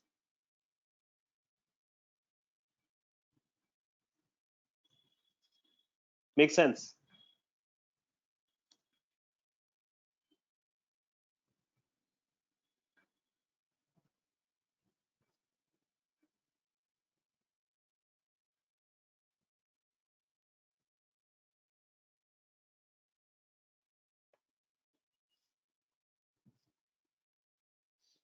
Makes sense, guys? So here we will say no. If you want to allow these safe, I mean, if you want to disable these safe updates, and then if you're unchecking it now, you click on OK. Of course, I will not click on OK, and then you'll have to close MySQL Workbench and open it again for that to come into effect. Okay. Otherwise, you'll not be able to delete without conditions. You'll not be able to update without where conditions. Now, if I delete without conditions here, and then we also have another statement to delete. What is the other statement to delete all the rows from a table, guys? One is, of course, delete without conditions. What could be the other statement to delete all the truncate? Yes, you're right, truncate. So then the difference between truncate, if truncate also deletes everything from the table, and delete also deletes everything, all the rows from the table, when we have not given any where clause in the delete statement, then what is the difference? So the difference between truncate and delete is that what? Truncate, I mean delete, even if there are no conditions in the delete statement, it will go ahead and delete one row at a time. It'll first delete the first row, then it'll go to the second row, then it'll go to the third row. So it'll delete one row at a time, and it'll delete until 1 million rows or whatever number of rows which are there. Whereas truncate will just dump all the rows from the table without even checking how many rows are there. So it's like, selecting the table and deleting all the content when you're doing truncate. Whereas delete, you delete one row, then you delete second row, then you delete third row. Do you understand what I'm trying to say? And delete will stop deleting if it finds an error somewhere. Whereas truncate will just dump everything in one shot. Is it making sense what I'm trying to say here, guys? So which one is going to be faster, delete or truncate? When you're deleting all the rows of a table, then does it make sense to use truncate or delete? Truncate doesn't allow any condition. That's the whole point of using truncate. Truncate means truncate the table, like purge the table, remove all the rows of the table. I get a point. Truncate is significantly faster than delete. Okay, and the reason why it is classified as a DDL statement instead of DML statement, because it doesn't care about what the data is. In delete statement, the delete statement will still go to each and every row and delete it one by one.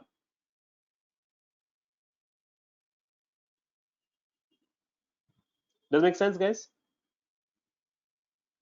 Very commonly asked question: why is truncate part of DDL whereas delete part of DML, even though they can do exactly the same thing?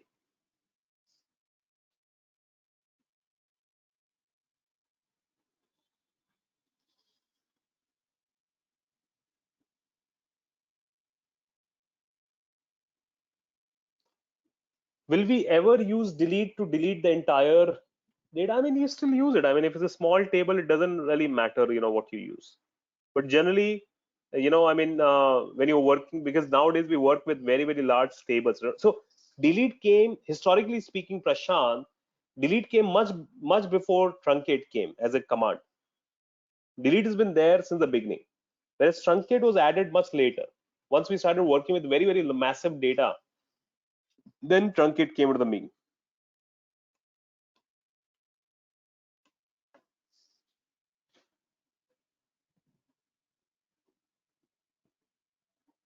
Yeah, delete is there in as part of the DML because it's part of manipulation. You want to conditionally delete, whereas truncate doesn't care about what data is there, right? Really, it just dumps the table. Without the headers would remain, I mean, the columns would remain in the table, right? The table would still exist. Now what we want to do is we want to start importing the data from data sources. So what we have done, actually, guys, I don't know if you have realized, except for the select statement, we have discussed all the other statements. We have discussed create, alter, drop. We've discussed insert, update, delete. Now we want to spend more time in select. See, by the way, DCL, database control language statements, is used by database administrators. I'm not going to cover them. It's done by administrators, who has what level of access, how many people can concurrently access, who should not have access. So those kind of things are done using grant and revoke.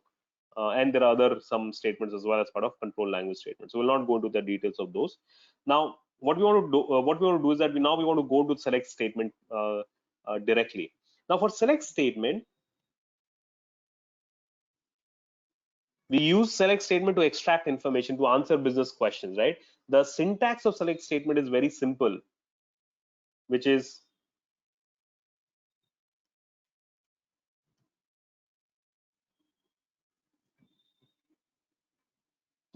which is generally select from where, and then you'll see that we add more clauses as the time comes, but from the table name, where, the conditions, and select what columns you want to select. If you want to select all the columns, then you write asterisk here, select asterisk, right? Now, before we start talking more about select statement, what I want to do is that I want to import the data. Okay, I want to import the data into SQL. In fact, you will be able to import the data. I'll show you the steps. I'll share the steps with you. I want to actually talk a little bit about select fundamentals. So let me open. So I'm going to go to MySQL. And in my database, if you notice, I'm going to use one of the other databases now in order to demonstrate the fundamentals of select statement.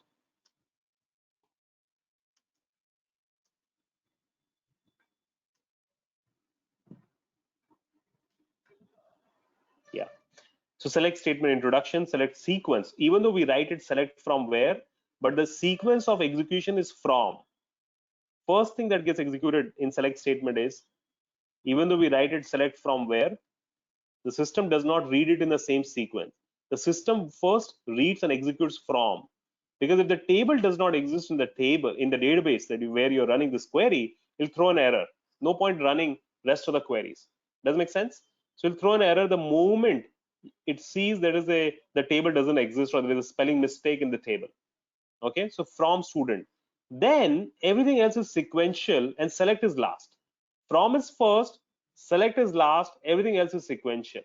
So in this particular case where you've written where clause, so first the table will open, it will filter all the rows that meets the condition, it will filter all the rows that meet the condition, and then from those rows it will select these two columns, full name and mtest. Does it make sense, guys? Clear, guys? Right? So from is first, select is last, everything else is sequential. Remember this, okay? Ideal steps to write the select statement, because what we will do as part of the course is that I'm going to make you write more than 200 queries, okay, with me.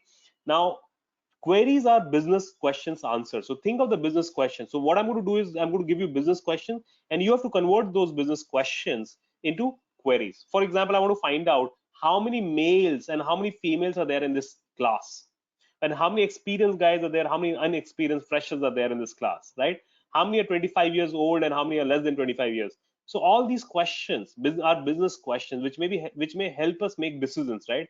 Answers to those business questions will come using select statement, because select statement will help us extract information from the source.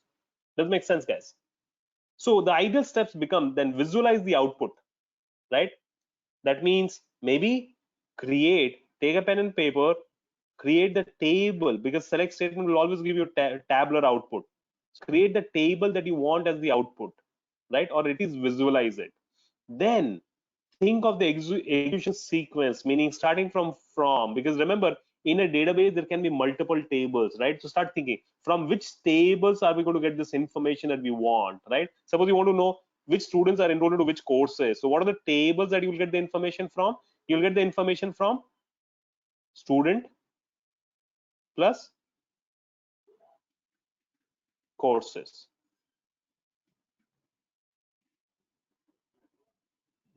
Are you getting the point? Does it make sense? So from which table, right? And what conditions, and maybe other clauses, then write the SQL statement. So don't start writing the SQL statement the moment you get the query, right? Think, right? Think of the output, think of the execution sequence, then write the SQL statement. Does it make sense, guys? Especially once you start writing complex queries, these best practices will be very, very important for you. So how do we filter rows using select statement? How do we filter rows? From student, where, right? And now look at this, where selects to F. Remember BODMAS rule? The same, because SQL is based on relational algebra, which is mathematics, right? So this all the rules of mathematics also are true for SQL as a language, a select statement as a language. So from student where sex is equal to F, mtest is greater than 90 or sex is equal to M. So that means there are two sets of conditions that we're talking about. The person should be male, or the person is female and has scored more than 90, right? Or, so if I run this statement, this is going to show me an error. The reason why it's showing me an error is, anybody who can tell me what is the error? It says table, and remember to read the error, please. Remember to read these errors and try to make sense out of these errors, okay? What is the error here? Office stationery underscore db and 2 dot student does not exist. Mehul is saying the table is dropped, the table doesn't exist. Taha is saying the default schema. Remember, the student table is not there as part of which schema? Is not there in part of Office Stationery database, which is the defaulted right now, right? So what I should have done is that I should have either used a default, I should have changed the default database to the database which contains. So I'm going to make it this one. I can right click here and make a default schema, or I can also type in here saying students underscore DB, and you got to write, be careful about the spelling. SQL is not case sensitive, but it is spelling sensitive, okay? Now this is default. You can see it's highlighted. So this means this is defaulted. I could have right clicked and set it as default as well here. Now, if I run this statement now, so it gives me a green tick mark, great, 13 rows returned, right? Now here, if you notice, these are the 4 columns of information that we got. Either the male or the females who have scored more than 90. So all the females that you'll see here would contain more than 90. What if I wrote and here? What would happen? What do you guys think?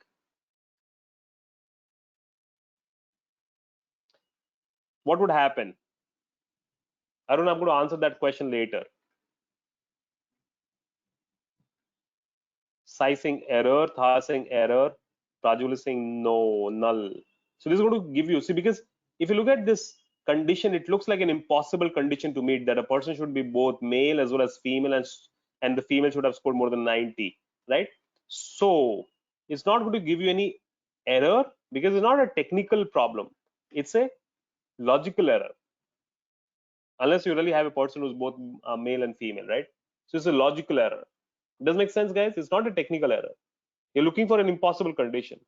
For example, you're looking for a person who's got more than 5 trillion personal income.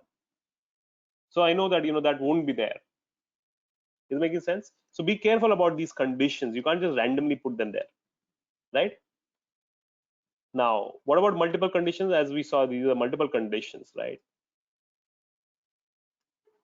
And how to handle different cell values? Yeah, we've seen that, right? Text values are handled with a pair of double quotes. Date values are again handled with a pair of double quotes or single quotes. Remember date values to put the YYYY MMDD format, okay? YYY hyphen MMDD hyphen DD format. So here, if you notice, there are 3 columns that we have used in the this thing, right? In the condition where this sex to F and new DOB is greater than this and this, right? So a lot of people ask me, can we write a comma here? No, we can't write a comma here. Can we write an and here? No, you can't write an and here, right? And or are reserved for conditions. Commas are for column sequencing here. Okay, guys, you can write everything in one line. You can write everything in one line as well, or you can write them in different lines. I would say, since we are beginning to learn SQL, if you are, then write them in different lines. I like to put them in different lines like this, so it makes me easier to understand where the error is as well. This blue dot here means generally that this query does not contain any technical error. Now look at this, how this changes. This is error now. This is a red mark here. Okay, be careful about these things, which means there is error in this line. So it's good that if you write it in different lines, wherever you get an error, it will actually highlight it. For example, if I write it both here and if I write W here, so it gives me an error. And if I remove F also, it gives me an error in the same line. Whereas if I had written in 2 different lines, right? Okay, so it says, okay, the error starts from here. All right. So you know where the error will then start from. Okay, so that's why I like to write them in different lines. How do we handle Boolean values? Like here, there is a column. If I do select star from student, I will see there is a column here called as remission. Remission is a yes/no field, 0, 1 field. So how do we handle Boolean values in SQL? So how do we handle Boolean values? We can compare remission with true, or remission with 1 or 0. 1 also it will give you the same thing. So it doesn't show the Boolean value, but in many databases it will actually show it as 1 or 0 or true or false, right? So you can compare it with 1, 0, or you can also compare with true and false. If you notice here, I've not written true under pair of quotes because this is not a text value. This is a Boolean value. Boolean values are always written without any quotes. Got it, guys? So you can compare. And so this is one way of comparing. The other way of comparing is that if you simply write where remission without even comparing with true, by default it gets compared with true. What about Boolean condition? These are Boolean condition. Yes, no, or Boolean condition. True, false, or Boolean. Binary condition. Haha. Are you a guy or a girl, right? It's a binary condition. So where remission is Where remission basically means true. Where not remission, you can also write where not remission would mean false. See, it returns the true return 9 rows. The false will return probably different rows, 8 number of rows. Does that make sense, guys? So we can also write it like this. Makes sense?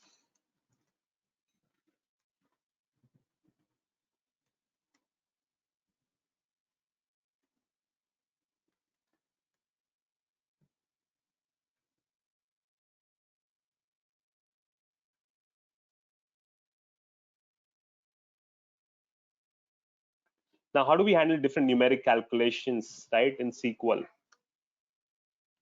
Full name, comma, M test. Is it that a couple of people have dropped off?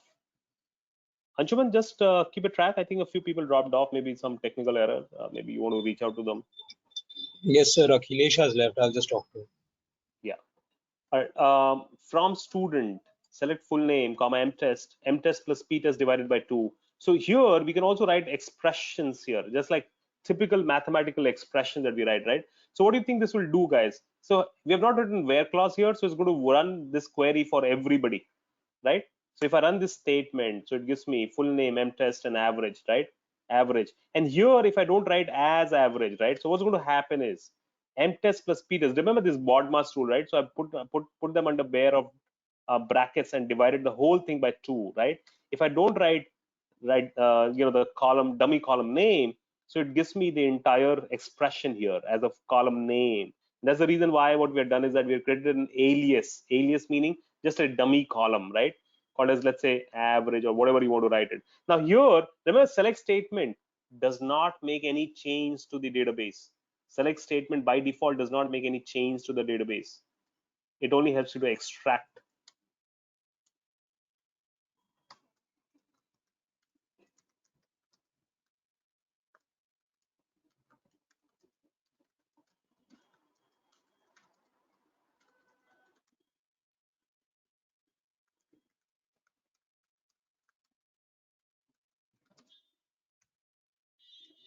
Does that make sense, guys?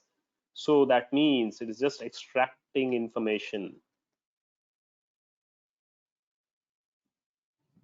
Got it? There are other calculations that you can do on it. Let's say mod.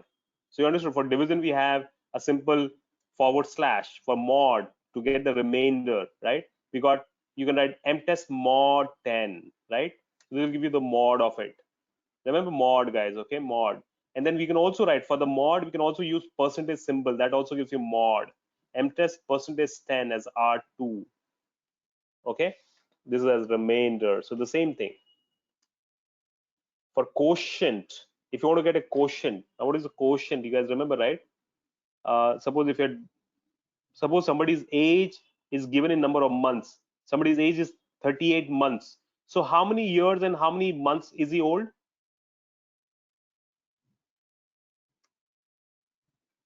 3 years and 2 months. You all agree? How did you know that? So you divided it by 12. I'm sorry. What am I doing?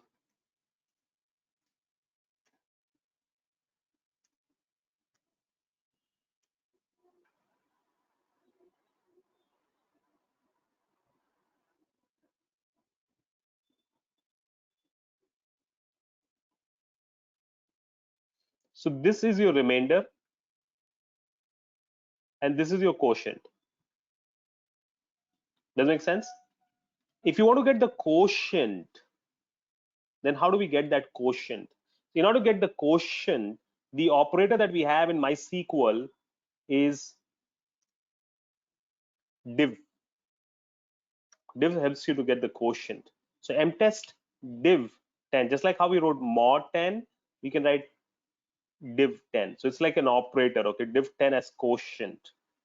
So if you notice, right, mtest is this, div 10. So 5, 89 divided by 10, 8, 100 divided by 10, 10, 99 divided by 10, the quotient will be 9. Got it, guys?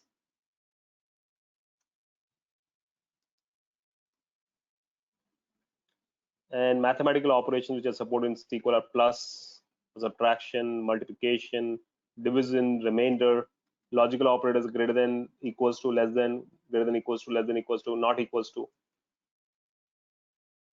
and functions. Okay, this is something that you'll require.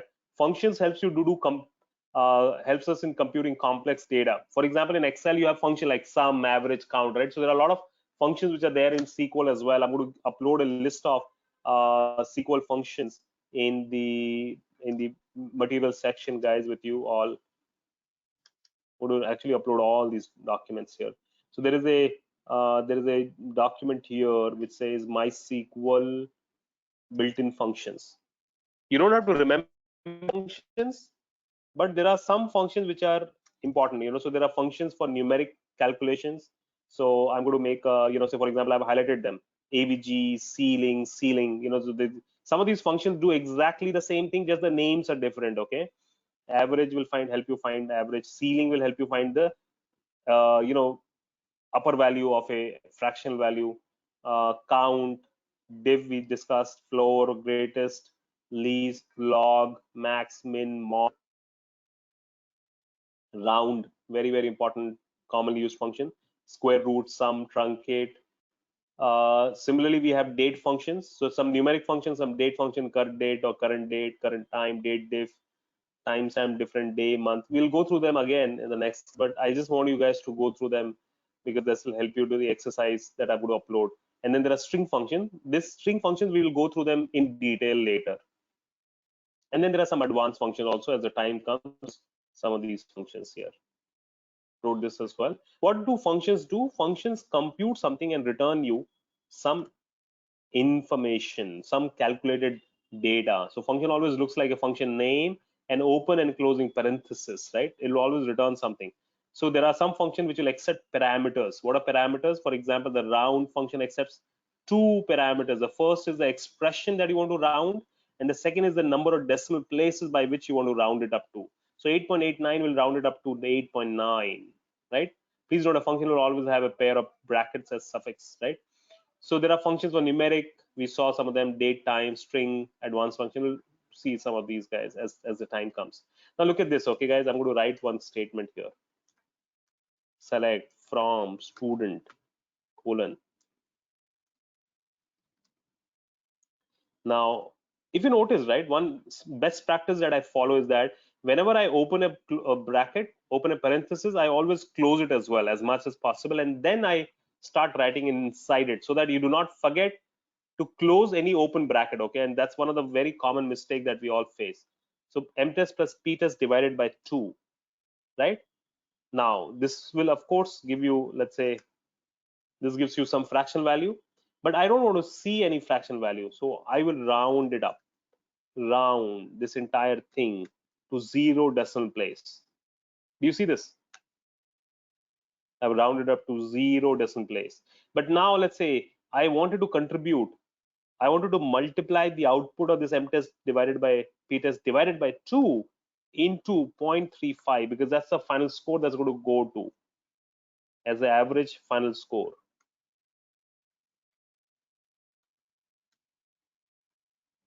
Right? So I can do something like this as well.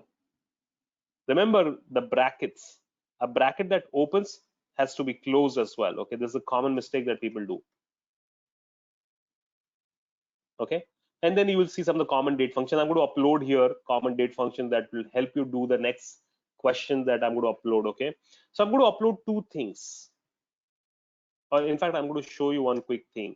Suppose, how do I get these data? How do I get these table and the data which are there in the table? So if you notice, what I've done here is that I have the data. I had the data in the CSV file, the comma separated values file, that the same type of file that you must have seen in Python as well, right? You must have worked with Python. I mean, in Python as well, you have read CSV files, right? So suppose I've got 4 CSV files here: student table, music table, chess table, and bridge table. So I want you guys to read these 4 types. That means import the data from these 4 tables.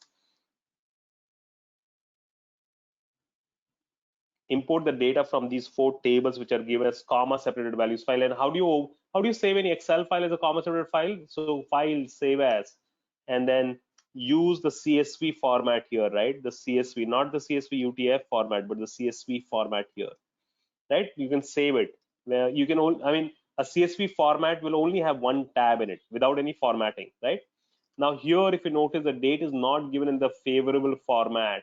So whenever we are importing the CSV data, that means data from a CSV file into MySQL database or into any database for that matter, remember to import the date columns as text columns. And I'm going to show you how to import, and then we will treat them later, okay? And also make sure that you have treated the null values. So here actually there was nothing here. These are blank values here. These are also blank here. So what I have done is I've kind of treated them. These are also blank. So the non-numeric, the text fields, I have put some marker here called as TTT, temporary. Then I will treat them once we have imported the data into MySQL. And the text for the number fields, I've put 00. For the numeric fields also I put 00 here, okay? Because if there are null values, it creates problems. They get ignored while importing the data, okay? So we'll treat them before importing the data. Right? Now, how do you import the data? So you go to that database where you want to import. Now, it's up to you whether you want to create the tables first, or if you don't want to create the tables first here, then you can just go to the tables here. Okay, so for example, I'm going to go to some other database here. Let's say I go to this database and I go to this tables here and I right click and I say, hey, in fact, let me see. I'll drop it.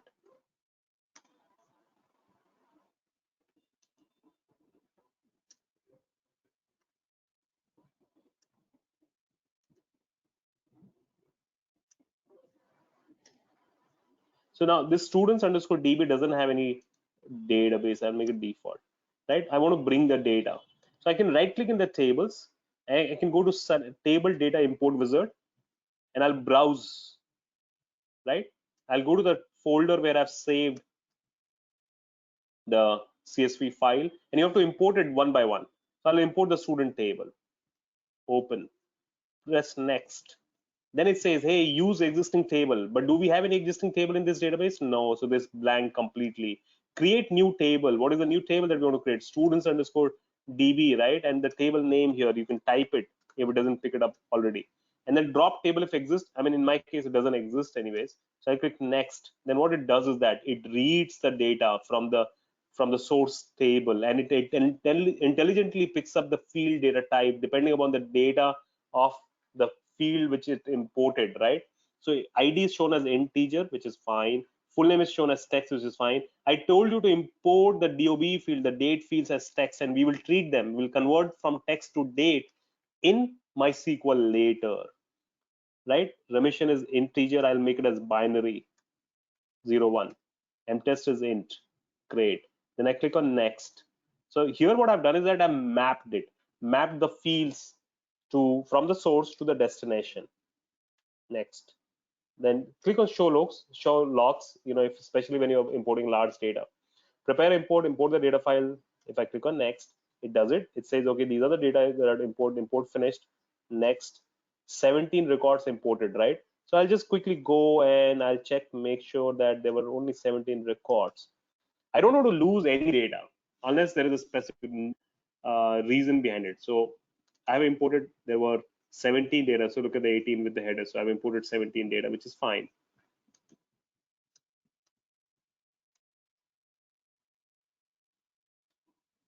Right, finish. Then now if I go to MySQL, if I refresh it, I can see that table here. Does it make sense, guys? I think I typed student twice, so that's the reason why it came as student. So this is how you import the data. This is one way of importing the data. In the coming classes, maybe after the next class, we'll also talk about importing the data using command prompt. This is especially going to be important. So right now we are using MySQL Workbench as the client to connect with the database server that we have installed.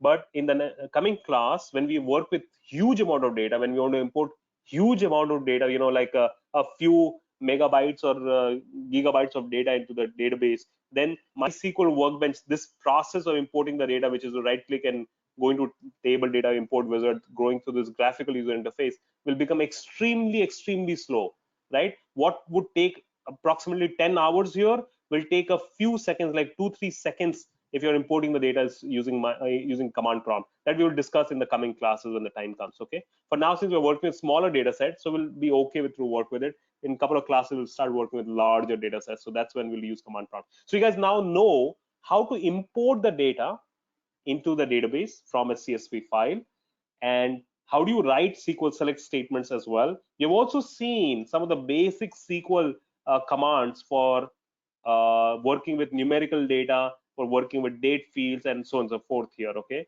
I'm going to upload this, and you've also seen how to work with functions here. Okay, so which means I can give you my first select statement assignment, which is to kind of write a few good queries on the select statement, guys.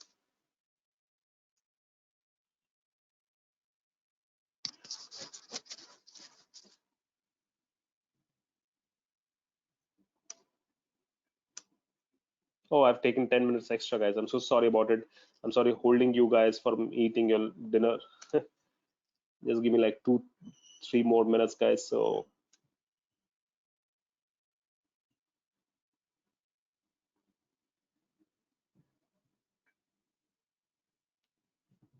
okay, what I want you guys to do is, when is the next class, guys? When is the next SQL class as per the schedule? Does anybody have it handy? Is it tomorrow or is it on Thursday? Thursday, right? So you have enough time. So I'm putting a deadline of Thursday, 18 hours. What you need to do is that you need to import these 4 tables, 4 CSV files, right? After importing them, you need to write these 6, you need to answer these 6 questions, 6 business questions. Okay, and what you will submit is the query, the SQL file, just like how you submitted the scripts for the databases, right?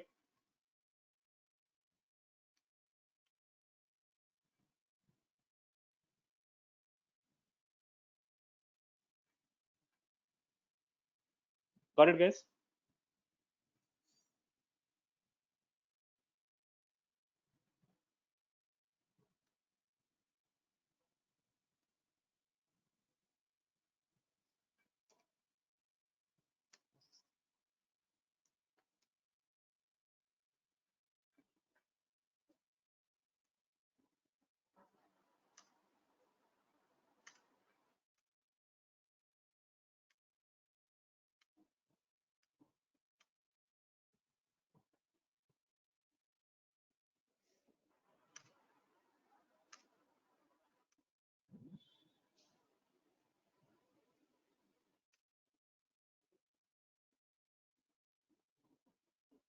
You need to solve the question, then only would you be able to then only would you be able to actually upload the scripts, right?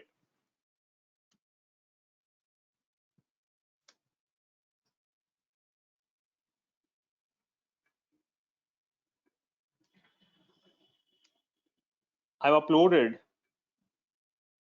the basic SQL scripts as well.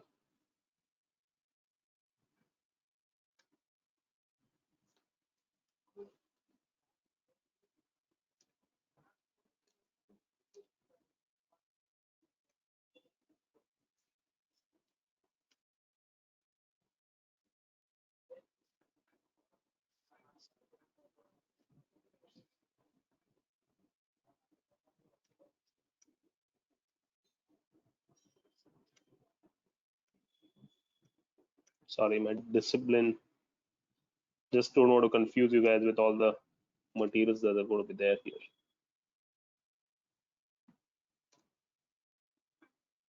Yes, you need to resubmit the assignment for that. So for that, I'm going to open it again and put the date as 18, 6 hours, right?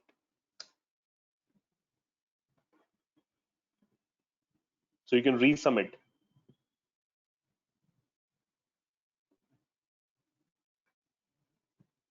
And the other thing that I'm going to upload is SQL reference materials.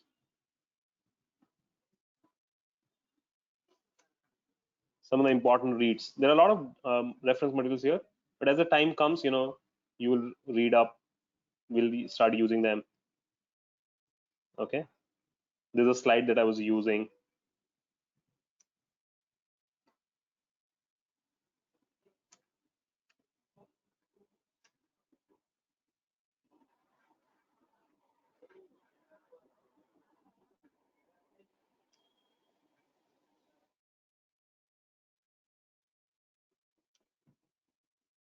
All right, guys, if you want to leave, you can leave. Okay, guys, have a good night. I'm uploading a few more things like the database fundamental notes.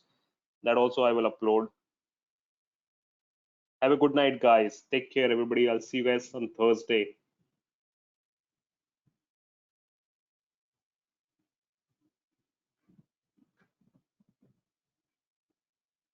Sir, regarding the ERD diagrams, we have to make it for music school case only, right?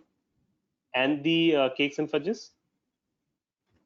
Case for the case ERD diagram, we have to make it for music Cakes and school fudges only, as well, na? right? And the cakes and fudges also, Okay. right? Oh, cakes and fudges I've already shown you, right? So only the music school.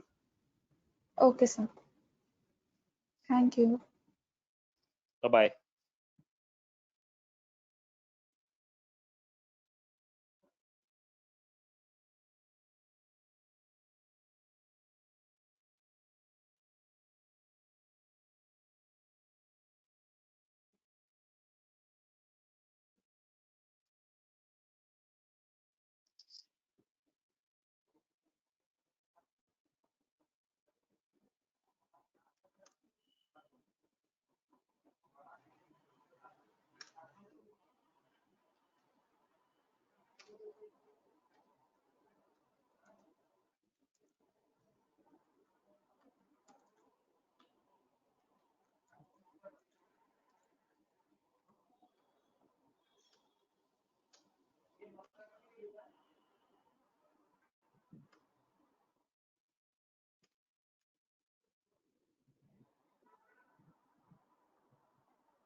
Good night. Bye.